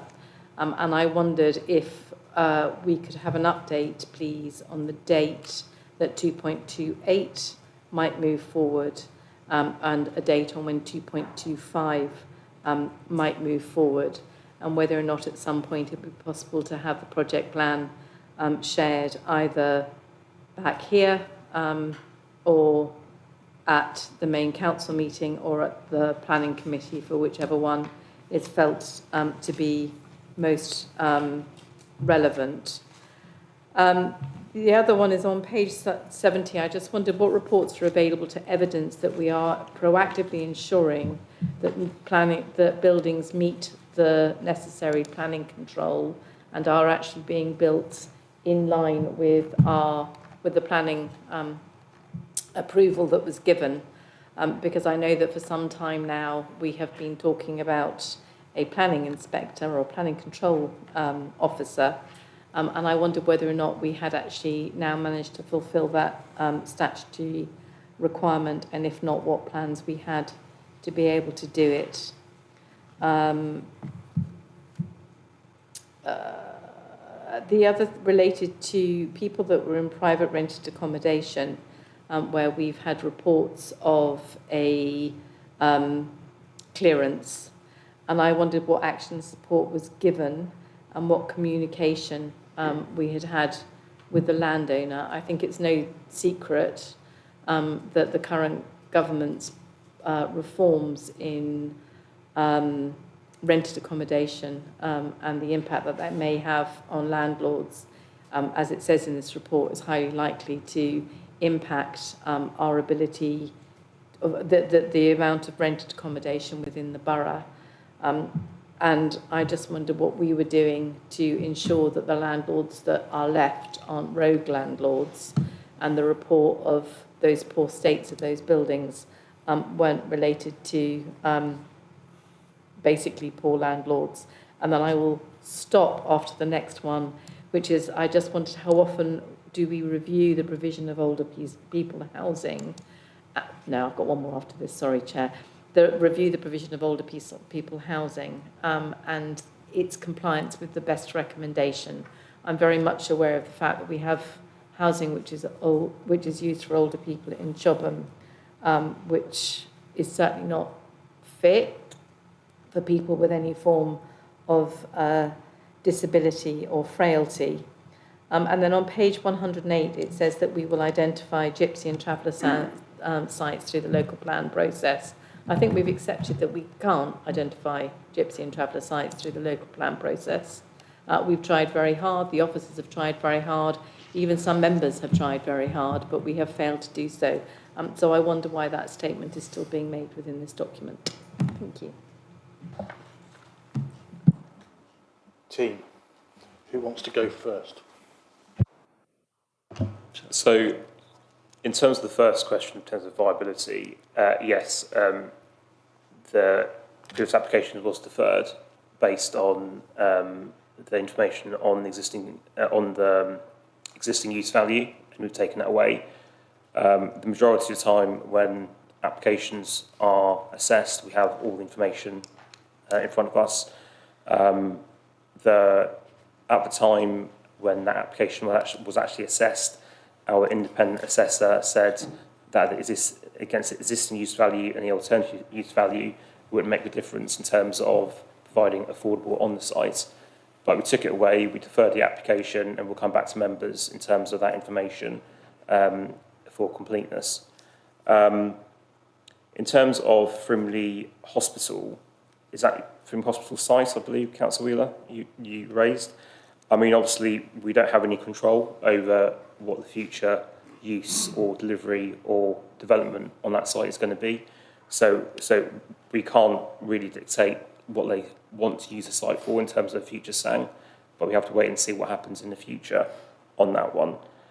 2.25, can you just repeat that part again? I didn't really catch. Oh, is about the project? It's all related to flooding, and when are we going to get a project plan, and when we're going to get a digger in the ground? Yeah, so I'll take that offline to speak to Wayne Purden about that and provide a further update in terms of these projects. I mean, as you know, they take some time to go through the process. There's funding as well. Officer Or I time. was a councillor. Yeah, okay. But we'll take it away and come back to you on that one. On page 70, you raised something about building control. Can you just repeat that question again? Yeah, so for some time now, we have, myself and other councillors, some still here, some no longer here, we have been talking about having a planning inspector who proactively reviews the planning approvals to ensure that they are both the conditions and the standards are being complied with, as well as the built form, etc. I am sure that our enforcement officers would have less to do if we proactively managed buildings when they were going up, rather than leaving it to residents to complain or to raise issues once they've been erected. So I think that comes back down to having an officer who checks the conditions in terms of that.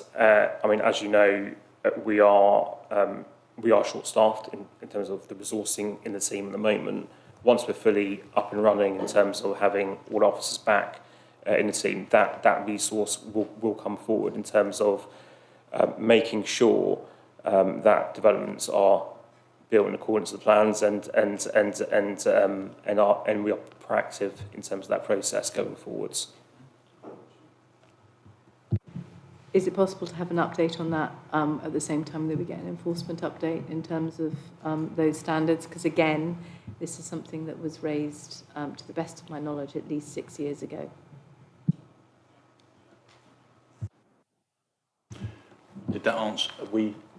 So in terms of the private rental accommodation, is that going to be Clive or? There was a question about in relation to hoarders, wasn't there, Councillor Wheeler, that you asked, and I'd ask Clive to pick up on that in terms of support that we provide to hoarders. It wasn't. Yeah, I mean, sorry. I was going to say, it's nicely laid out, the support that we provide to hoarders in the process. The question really was more about how we're addressing the landlord to make sure that that situation isn't as a result of poor housing, I suppose. Clive, did you want to come in on that? My understanding is generally that's down to the individual occupying the property as opposed to anything that the landlord is or has done, but I'll leave Clive to answer. Yeah, that tends to be the case in a number of our hoarding cases. In fact, the most serious hoarding cases I dealt with while this service have been with me have been owner-occupiers rather than people who were private rented, where we've intervened for their own health and safety as well as the impact that they're having on the community.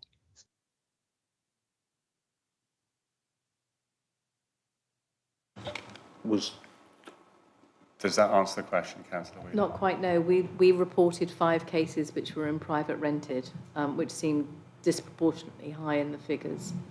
So it's more about, I suppose, the reassurance that isn't that people are being left to live in squalid conditions without support.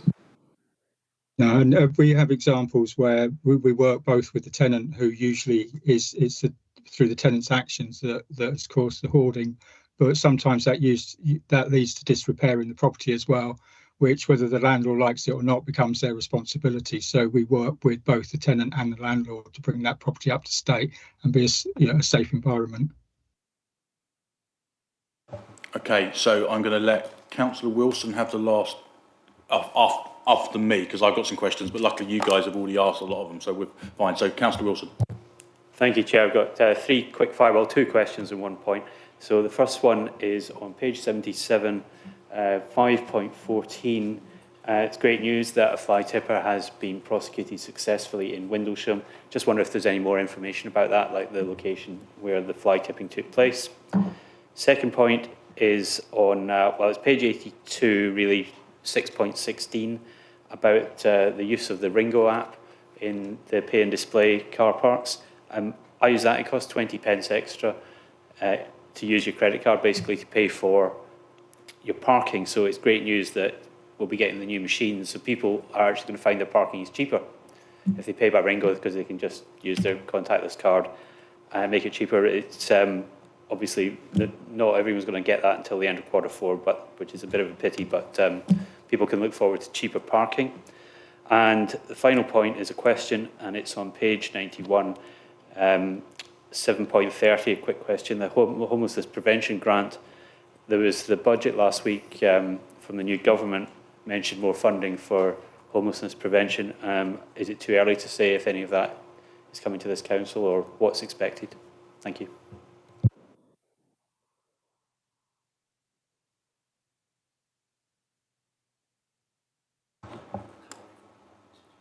Okay, go on then. So Julia first. Thank you, Chair. I prefer not to actually say where the CCTV was situated in Windlesham for obvious reasons, but I'm happy to take that offline with Councillor Wilson. The good news is the person in question is in the Magistrates' Court on Monday for sentencing, at which time we will put out a full press release giving further details. Great, thanks. Thank you. Was that covered all? There was the question about homeless prevention grant. Is that Clive? It's not. That would be Clive. Clive comes on. Oh yeah, Clive. Are you able to? Yeah, there was an extra 233 million announced in the budget for homeless prevention grant. We haven't seen the allocation, how that's coming out at the moment, but the expectation is that we won't have the reduction under the previous government's formula. So we're expecting the same level as this year, with any uplift that new money, depending on how it's allocated. So we won't see the reduction that we were potentially looking at. Thank you. Great, thanks. Sorry, Councillor Wheeler reminded me that we hadn't had an answer to the older person. What was your question again? Older person. How often we reviewed the suitability of our older people's housing accommodation? Is that going to be a Clive as well? Or is that a No, or is that a plan? Is that a Kieran one? Is it planning demand question in terms of older persons accommodation? Can you repeat which section of the report is that? So we talk about our provision of older people housing within the document, and the question is, how often do we review the suitability of the older people housing that is provided by our housing providers, and to ensure that they keep up with the most relevant recent standards. And then I very sneaking one about heritage buildings and what powers we have to ensure that they are kept to a reasonable standard, which is also in the paper. So Kieran.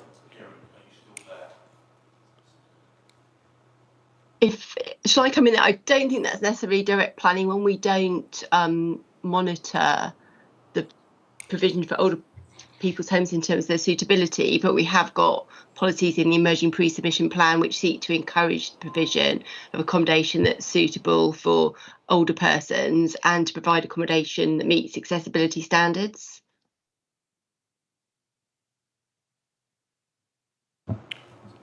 So does that answer that question? Would it be fair to say then that our housing provider, we don't actually review the quality of the accommodation? Because I'm surprised by that. I think if I can take the question away, just to get a fuller answer, Councillor Wheeler, but ultimately the quality of and condition of the stock is down to the housing provider and not to us. If there are issues with that accommodation, it would very much be for that individual to raise a complaint through the housing association or the provider, and then through the housing ombudsman. It wouldn't be something that we would generally get involved with. Thank you. Go on.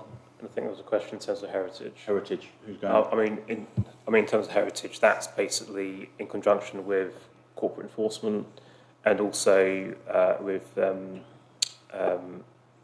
English heritage, Historic England. Sorry, in terms of investigating those properties and see what action that can be taken as well. So that's the process that we follow. So just to clarify, is there action that we can take? The reason for asking is we've got a lot of listed properties in Chobham High Street, as you're aware, and they are deteriorating. They've been reported. There's been assurance, there's been conversation with the landowners, but there's been no progress. And I'm just really worried that we're going to end up losing those listed properties as a result of poor maintenance. I'll have to take that offline and speak to colleagues about that and speak to the team as well about that. Okay. And I'm providing an update. Councillor Wilson, I'm conscious I actually cut you off when you were just about to say something after you'd asked. Were you happy with your answers? Absolutely, yeah. Thank you. I have a few questions, but they are short because I'm conscious of the time and I'm chairing. Luckily, a lot of the questions I've been asked have already been asked, so that makes it easier. It's a comment, really. Actually, it's referenced parking. It would be really nice. So the parking deep dive meeting has been moved because it's gone to May, because it was noticed that it was meant to be in April, but that then clashes with PERDA for county elections, so it couldn't go to March because we've got a meeting in March, so it's gone to May. So we should have 12 months by then, which is a positive. It would be helpful if we could get a full breakdown by car park rather than the summary, which I think we've done that before, so I know it was possible. So a breakdown by car park wherever they are within the borough, because it would be interesting to see what how the split has happened, and I know we should be able to do that, so hopefully it shouldn't be a problem. Sorry, just a breakdown of so revenue, by car park, the revenue and revenue, yeah, because revenue. so we've got well, works, we've got works and and everything numbers broken down by car park, but so you're talking about revenue and usage data. Please, okay, if possible, just so we can track that. That was one question. The other question, I don't know, we know the answer. Obviously, we have agreed a planning application for Lawrence Lodge, and we know that they've got, I believe it's 18 months. And I also know that our need for emergency accommodation is obviously there, and when Lawrence Lodge disappears, it will still be there. How do we know what the plan is moving forward? Do we know if Accent are going to take up and start demolishing when they're meant to, and what plans have we got in place to replace it? Is that a Clive one?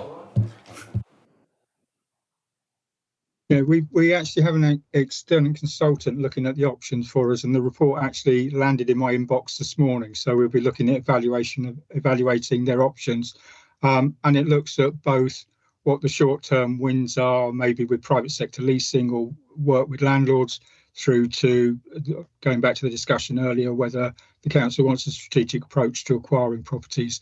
So it's coming up with a range of options to meet both the immediate need as well as looking at what the ongoing need for temporary accommodation will be in the borough. So I'll be sharing that with colleagues so we can evaluate those options which they've costed for us. Okay, thank you. And I think, so I got two questions. One of them relates to Wi-Fi and pay and display machines and them not working because haven't got the right Wi-Fi. Is that something that we should have done when we were doing the procurement process, and wherever that lies? Because surely we should have known that the Wi-Fi wasn't right when we were doing the procurement process. Just a question, really. can't see that our parking manager, Alan, is eager to jump in on this one, Chair, so I will take it. Effectively, the systems that we had in place were fully effective for the previous parking solution, and therefore it wasn't perceived that there would be a problem for the new one. Unfortunately, they are. It transpires we were on effectively what you could consider as bell wire, and therefore it wasn't fit for purpose for the new equipment. It was unforeseen by us and unforeseen by any of the bidders as well, as they were speccing the contract. That is now, or was, we thought, resolved until yesterday and today, when it seems we have technical issues with effectively the broadband dropping out. We are working with the provider BT to resolve that, and they have been very responsive so far in looking into it. So we're grateful to Alan, the parking manager, to BT, and also to our IT team for throwing everything at this over the last 24 hours. I dare not ask in view of what we were discussing last night. What are cost implications of that?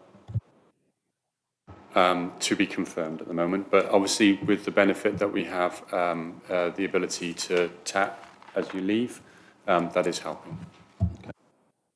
And I think my last question was reference CCTV. It's 6.23. It's in parking, but obviously we've got a CCTV project as a whole borough. Where are we with the does CCTV in its entirety fall within you or not? Because obviously we've got parking and elsewhere. So my question was related to where do we stand with CCTV as a whole? Because I know it's been going on for a little bit of a while. CCTV falls under kind of corporate safety type of umbrella, so it will fall under me. Currently, we're not in a position to bring it forward. I'll let the chief exec update you with the exact latest information. So there are two key projects here. One is the car parks and the green spaces CCTV, where they're working collaboratively to try and establish effectively what the specification would look like, and then go to market with it. So the tender is ready to go out. Literally, thank you, Alan, for flashing up that message just then. In relation to the public realm CCTV, we're currently reviewing the current level of provision. That will come forward to a working group this calendar year, just for a steer on the direction of travel in relation to CCTV. Okay, thank you. I am going to stop there. I'm not going to ask if anyone's got any other questions because I'm conscious of the time and I'm a little bit over and we started early. So thank you for everybody's input on that. If you have any other questions, I'm sure the office will be more than happy to answer them. Thank you for the team. I know I think all of the team are there tonight, so thank you all for being available to answer questions, and thank you for putting the report together. Thank you. You don't have to hang around if you don't want to. But I'm sure, have we got a recommendation for this one as well? No, I'll make that formal recommendation about planning appeals. Oh, yes, so we need to agree the recommendation for planning appeals.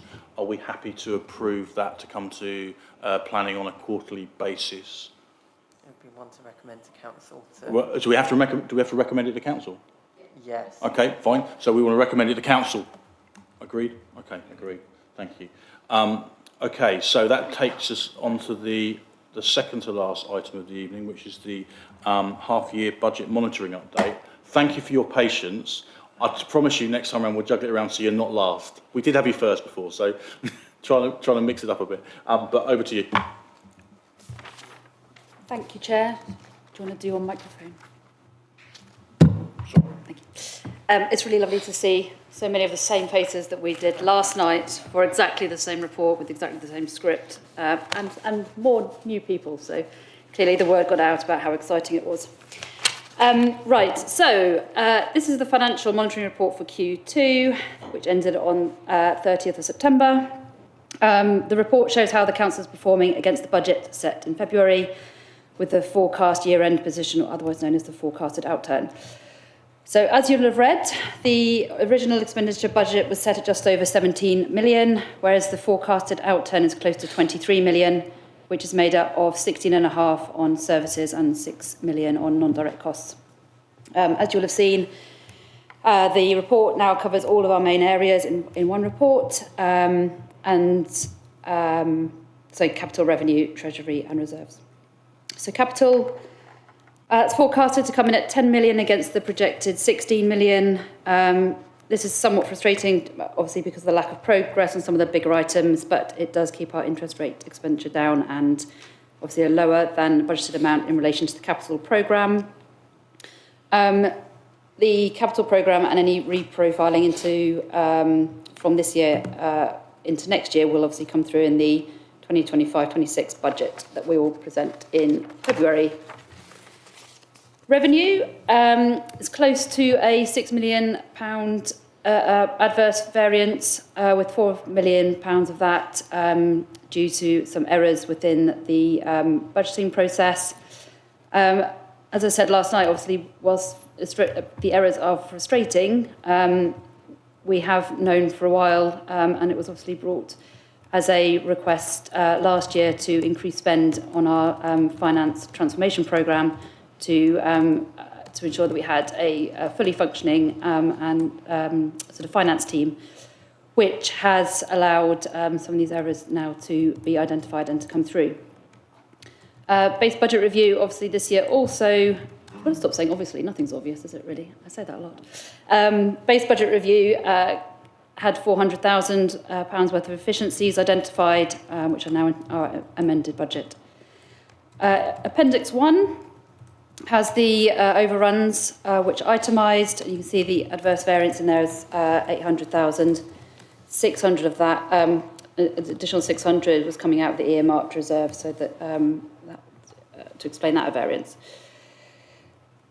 The report shows the makeup of our income, and as you can see, 20% of our expenditure is staff costs, which demonstrates how labour intensive, obviously, providing our services to residents are. It is also really important to note here that our ability to generate income within those within that breakdown is really quite limited, but our costs are rising and increasing all the time, and the increases in expense will continue to rise at a higher rate than our increases in income can ever match. Sundry debts are currently at 660,000. It does say 660 billion, but please ignore that. It is 660,000.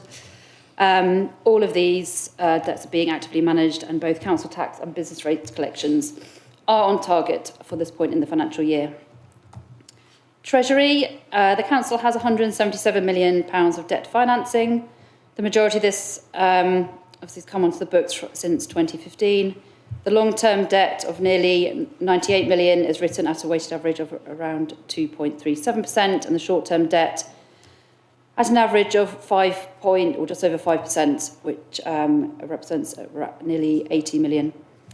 The outturn report predicts an overspend of 4 million on that.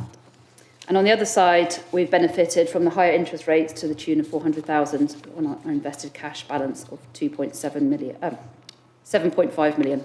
Making up numbers. Reserves. As I said last night, and as we've talked about a number of times, quite often it's cited that our strong reserves position gives us a fair amount of resilience during challenging periods, which is obviously true to a certain extent.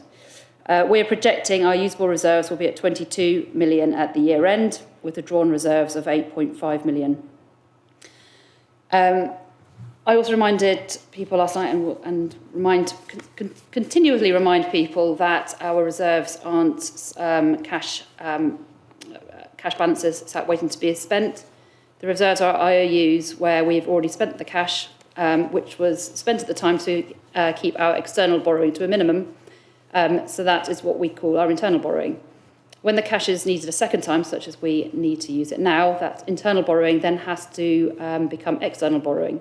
So our reserve balance goes down, but clearly our external borrowing goes up, and so do our interest payments. We can utilise all of our reserves, but all that means is our resilience on external funding increases, which creates a greater drain on our ongoing cash cycle. I point it out each time as a reminder to all of us that every request to spend that enters this chamber increases our need to borrow, thus reducing our ability to serve our community and reducing the services that everyone, but increasingly our most vulnerable, rely on. So our financial position is a challenge. It's become even clearer over the last few months with all of the 4 sets of unaudited financial statements being published, and it's given the council far more clarity over the true errors, the true position, with errors being fixed and greater certainty over the true reserves position and MRP being reliable. Q2 has historically been a report which ends up being a little bit worse than the final results, but it does give us a really clear picture on what will happen if measures aren't taken today and helps inform the budget setting process. As you can see within the report, there are a number of immediate actions taking place, such as an increased controls around headcount, review of our non-committed spend, full costings of services to ensure direct and non-direct costs understood and covered, amongst a number of other steps. You'll have previously heard in the Chamber that the Council has commenced a transformation programme to ensure that efficiencies are identified and delivered and that residents' money is used as effectively as possible. So the basic message from this report is quite simple.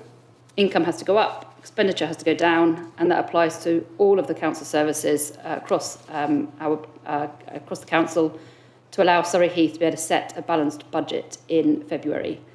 I said it last night, but I'll say it again. Thank you very much to the finance team for all of the efforts getting this picture together and all the financial statements published. We all know it's been a huge ask and it is very much appreciated.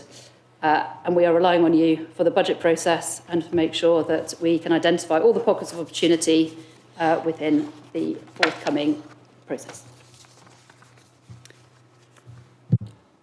Thank you again. Okay, so questions. Right, got Councillor Malbagadam and Councillor Wilson. Thank you for that, and I join with you to thank the officers who have done a great job in publishing the accounts and getting these numbers together. Today I don't want to go line by line, I promise you. I just want to concentrate on two items, and also I want to look to the future rather than history. History is what we have here, and the future, I'm looking at the forecast, particularly on the rental income and on the car parking income. I mean, the finance team has given me some sort of an analysis, which is appreciated, and that's been useful. What worries me slightly, having been in retail for some time, is our rental income has actually, on a full year basis, it's coming down. That's a reality. The bottom line is coming down. And if you go line by line, the segments of it, I think, Councillor McIntyre, I'm happy to share this with you. You have got it, great. Property by property, there are some properties which are not doing too well. I think it's important that you speak to possibly Alan or whoever it is to actually make sure that we get the maximum out of it, because it doesn't make sense to me. All of a sudden, properties are doing this rather than trying to give a straight line to us.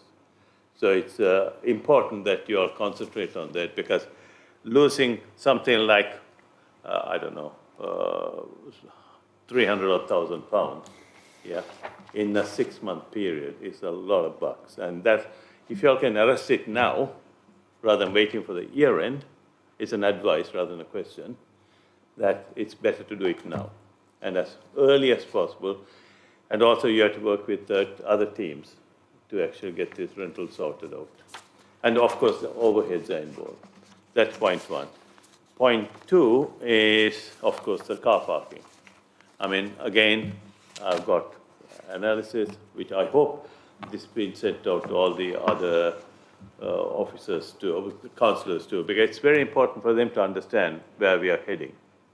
Councillor, you will see that despite the fact that House of Fraser went, the footfall has stabilized, but downwards. Income has stabilized, despite the fact we put the car parking rates up. It's also, I suspect, my experience tells me, I suspect that's going to slip again. So if we don't arrest that now, what we would be facing in 6 months' time, we are going to be having a major discussion as to why it all went pear-shaped. And I think these drafts are telling for the future. I have done a forecast on it, which has fundamentally come out extremely flat. No improvement whatsoever. I suspect my forecast is wrong. I think it's going to slip even further. So with those 2 points, I'll not question, a statement and advice. That's all today. Thank you.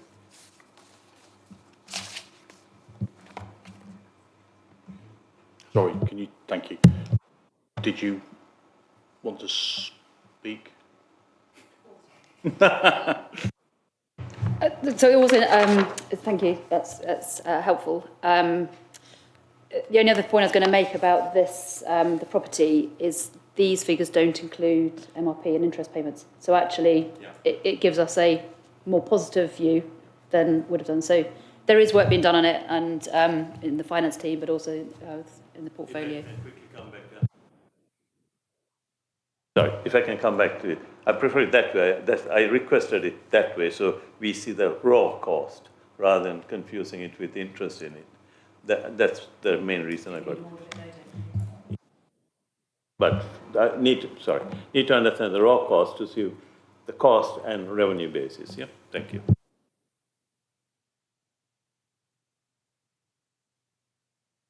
Councillor Wilson. Thank you. Something I should have said yesterday that Mr. Bain said, praising the new structure of the report, having everything together, it's much clearer and it's a good idea.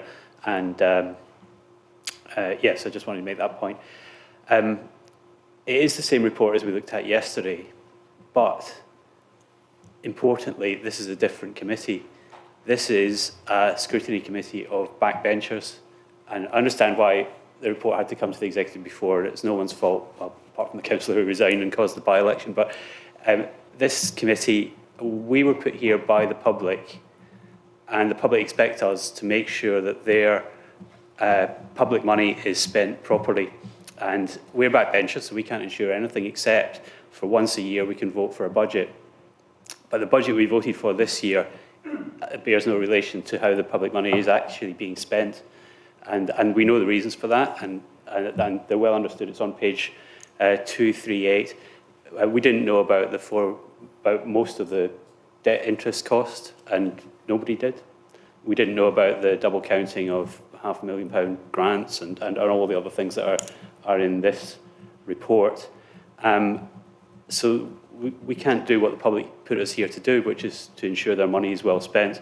And the reason for that, it's on page 238, is that the budget had to be created by rolling over previous budgets because the finance team wasn't properly resourced. And I think the current administration needs to get a lot of credit for grasping that nettle, properly resourcing the finance team, so that the next budget that we look at can be the first one that it actually reflects what public money is going to be spent on in the following year. So it's critical. I mean, it's almost existential, because it's not just the number of errors; it's the volume that this budget was out by, and we can't have another year like that. So well done to the current administration, and well done to the CFO for insisting that there was proper resourcing of the finance team. So I guess my question is, and since this problem goes back for years and years, why didn't the previous administration resource the finance team properly? Were they asked to, and did they refuse, or what happened there?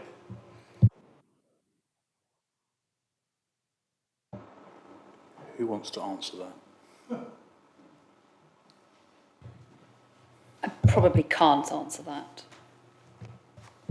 Did Mr. Watson want to answer that in any way? Thank you, Chair. I can have a go. If councillors want to look at section 114 of the Local Government Act, it states under, I think it's subparagraph 7, it is the duty of the council to provide the section 151 officer, chief finance officer, with the appropriate resources. Therefore, when I came into the organisation, it did become apparent that we didn't have the appropriate resource to deliver what we've done, which is why I made a request to the Chief Executive of the Council to have a finance stabilisation review. This was initiated not long after I've been here, but it took a fair amount of time to build the correct stabilisation review. I believe the current Chief Exec will bear out that we've had a number of discussions at our management team meetings as senior managers about bringing it through. It does take quite a bit of time to get the council or the team into the right position when you can build it up again. So in terms of where we have been, it was a process that took some time. I don't want to get into the political argument. I'm not a political person. I'm not a political post. But it was done initially with the previous administration, but certainly brought to fruition with the current administration, accumulating the report that was agreed in October 2023, after which time the team was virtually dismantled and then built back up again to the current existing team. And I think, as was highlighted last night by members on both sides of the chamber and a member of the public, that we have done as a team, and the credit goes to the team. I am very much standing on the shoulders of giants, that we have produced 4 sets of outstanding accounts, and we have now done that deep dive into the budgets to understand what is in those budgets, allowing us to produce what is a scary report, I will admit, but certainly is the report that we need to know where we go to move forwards and start building back into the council's position of stability in the budgets. Thank you, Mr. Watson. Yes, Councillor Wilson. Yeah, thank you for that. I was going to mention it was a scary report, but also thank you to the team for completing the draft annual accounts, and the last one for the year ending 31st of March this year was published last month, I think, and is on the council's website. That's a scary report too. It was big movements in reserves, but at least we know where we're starting from at the start of this year, and then this report tonight takes up the story for the next 6 months, and it gets worse. You mentioned Section 114 of the Local Government Act. If a Section 114 notice was issued, what would be the process that would trigger that? Would it be reserves becoming negative, or would it be inability to set a legal budget, or would it be a trigger from the external auditors or something? Just hypothetically, what would trigger it?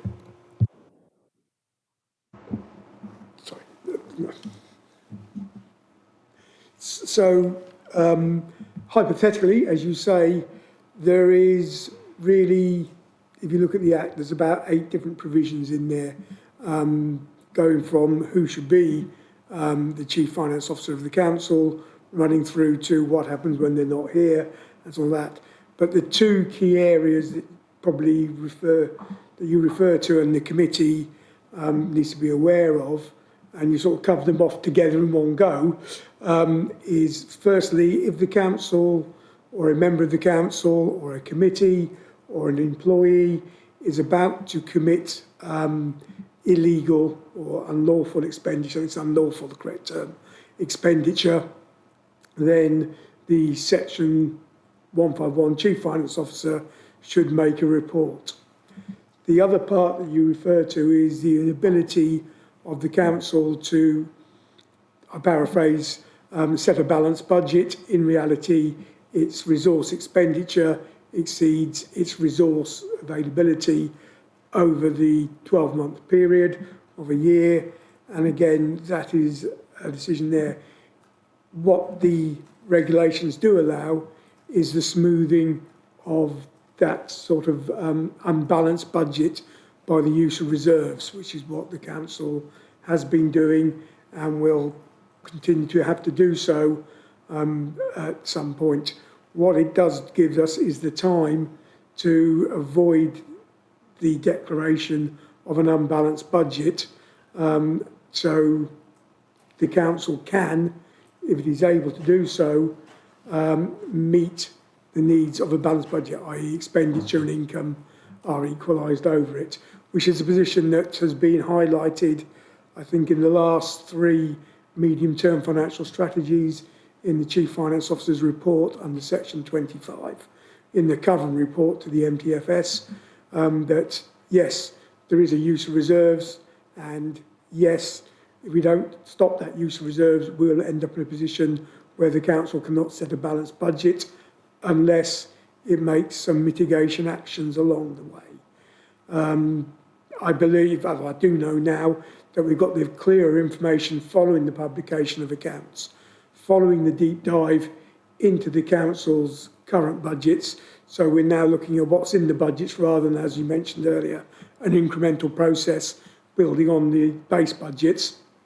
We've looked into those, and that's why we have the position that we've identified in the Q2 half-yearly report that's presented to this committee and to the executive last night. So there are various measures that can be taken before the need to write the report on Section 1143, which is the unbalanced budget procedure, and that can involve interventions by management of the council to rein back on any non-essential spend, and that can be quite hard, but that's what would be expected to happen by the government before we went to them and said we have a Section 114 situation. There's other methods we can use where we could apply for extended financial support to the government, which is available, but we have to demonstrate that we, as a council, are doing everything we can do as well to allow us to, and having done everything we can do, we still can't manage to set a balanced budget. We can ask for that extended financial support. I have no idea what form it comes in because I'm not really aware of many councils have done it, but that is the precursor and hopefully a chance to stave off the need to write a 114 report. The key thing to be remembered is that once that report is written, that is the council effectively handing itself over to commissioners because it can no longer sustain a balanced budget. Sorry it's doom and gloom, but that, I'm afraid, is where we are. And so just to confirm, that could happen at any point in the year, not necessarily just at budget setting? Yes, as soon as we're aware that there's a budget problem and we can't resolve it or have time to resolve it through use of reserves, we will have to write that report. Just for information, the report will go to our external auditors, as we're required to, and it says in the legislation, every member of the council. I believe that means employees as well, so it'll probably be an open letter. Thank you. Were you telling me that Councillor Betton? Thank you, Chair. As Mr. Watson has just said, this topic was discussed at some length at the last Audit and Standards and Risk Committee meeting, and you brought up there the question of should we write a letter? And I think the Audit Standard Risk Committee members were in favour of bringing that idea to this committee. So whatever happens, we as Audit Standards and Risk would support whatever you decide to do.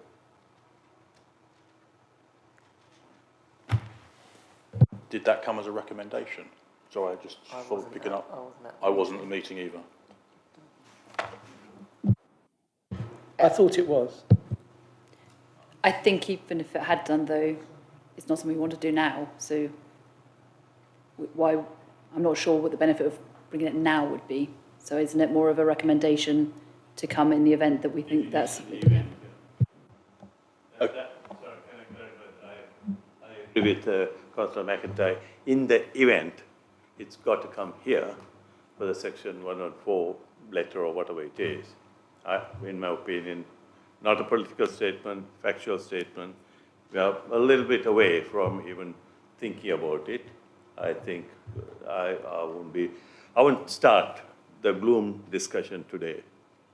We are far away from it, and we have to stop this gloom discussion. I respectfully ask everyone in the chamber, don't run this council down.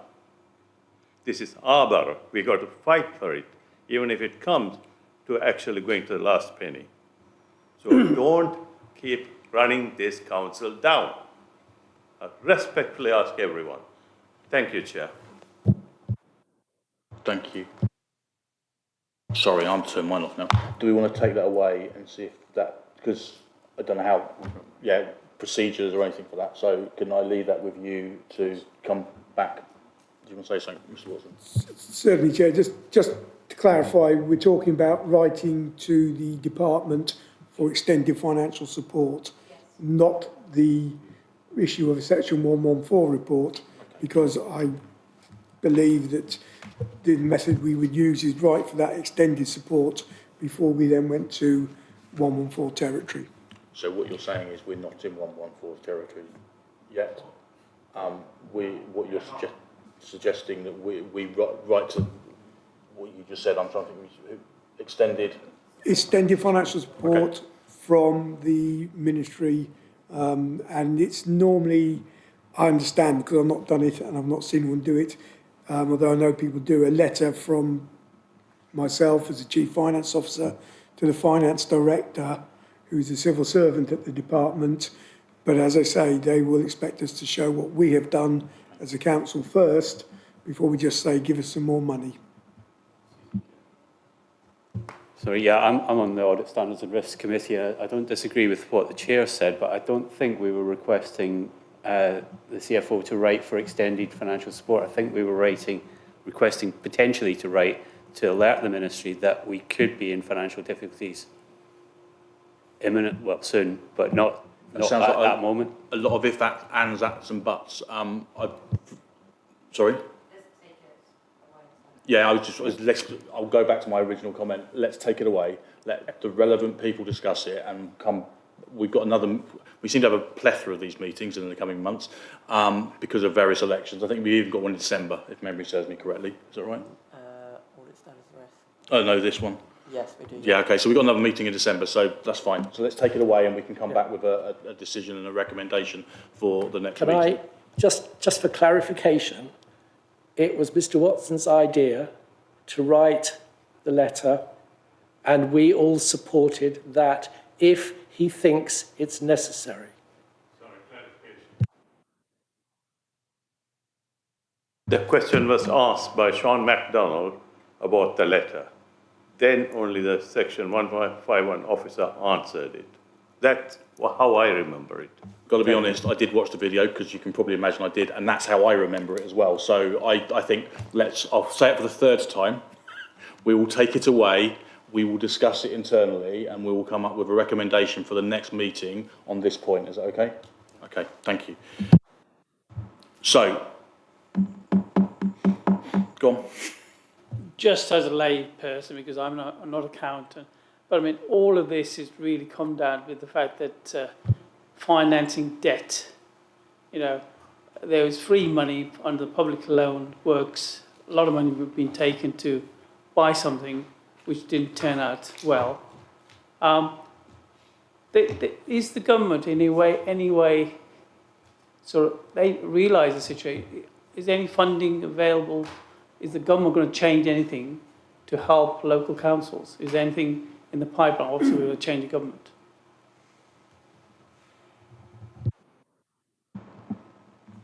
Thank you, Councillor Kang. Thank you, Chair. The government will make support to those authorities that have declared themselves as a 114 authority. It doesn't come as extra money, as you'll probably not be surprised to know. It will come with the ability to allow them to refinance things. It will allow them to potentially raise more revenue through their tax raising powers, or in layman's terms, put the council tax up. And that's what they will tend to do. They don't generally write off debt. They don't support the council with extra money. It is as they say, let them refinance where they are to try and re-gear some of their debt. Councillor Whitcroft. Thank you. Chair, you've put forward an eminently sensible suggestion, which I think the majority of the committee is in favour of. Can we move on, please? If you hadn't said something. So thank you, everybody, and thank you to the team for pulling the paperwork. And I apologise for the second night in a row, the repeat. The repeat was actually as interesting as the original. Yeah, it's fine. So thank you, team. Right, so we've got the work programme, which we'll obviously add that recommendation to, and I've got Councillor Wheeler gone. Just to say that we have an awful lot on our drive to net zero in the next committee meeting. Yes. And then it's coming back again, which looks very similar in March. And I wondered if maybe, given everybody's interest in car parking, we could swap the car parking in-depth scrutiny review to March and move the executive portfolio update on net zero environment and leisure to May, because I'm not sure there can be that much difference between what I intend to do and what I've done between January and March. Bear with me 1 second, because as you can probably imagine, I think me and the chief exec had about an hour's conversation about rejigging the work programme. Can you bear me, Jeb, 1 second?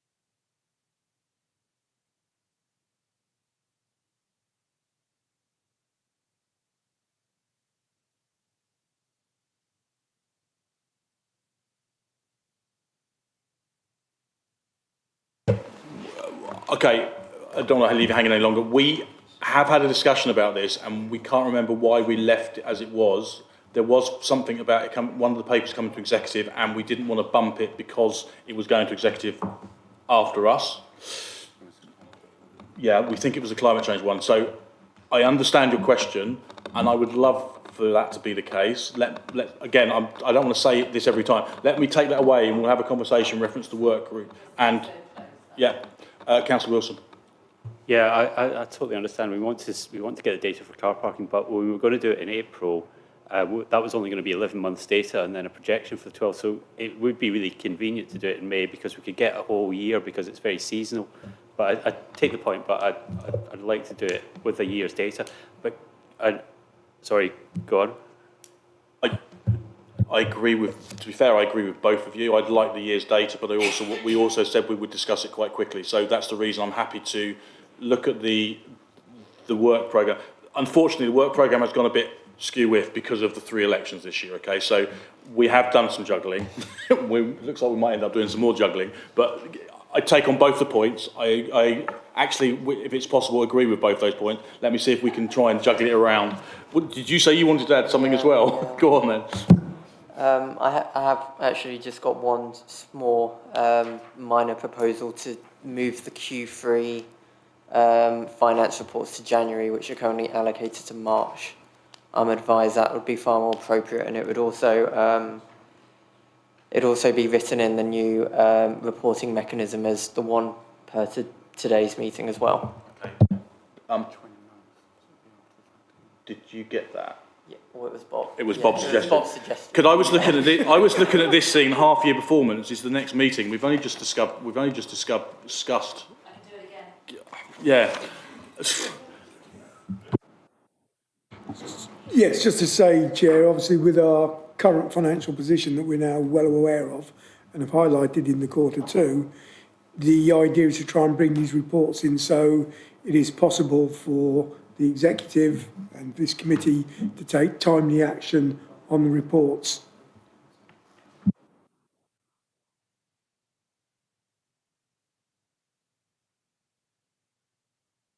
Karen, in which case you want to move the finance one to December, which I'm to January. Sorry, yeah, okay, that's fine.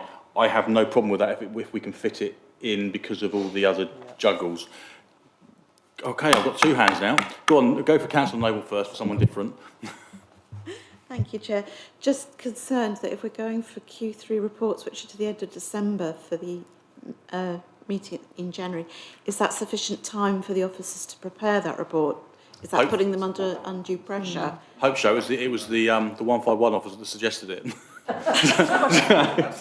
Quite a lot In of which work case, involved. there is a lot of work involved. I just don't want to put you under undue pressure when at a busy time. Admittedly, we need the information, but... Yes, no, it has been done with careful consideration of the pressure on there. It's for those that are accounting technical, I know a lot of people are, will involve us closing the quarter on forecasts. But the key thing we're looking at on all these monetary reports is the year-end forecast. And the accountants will be talking with the service managers during December, because I don't expect the year-end forecast to move a great deal over the Christmas period.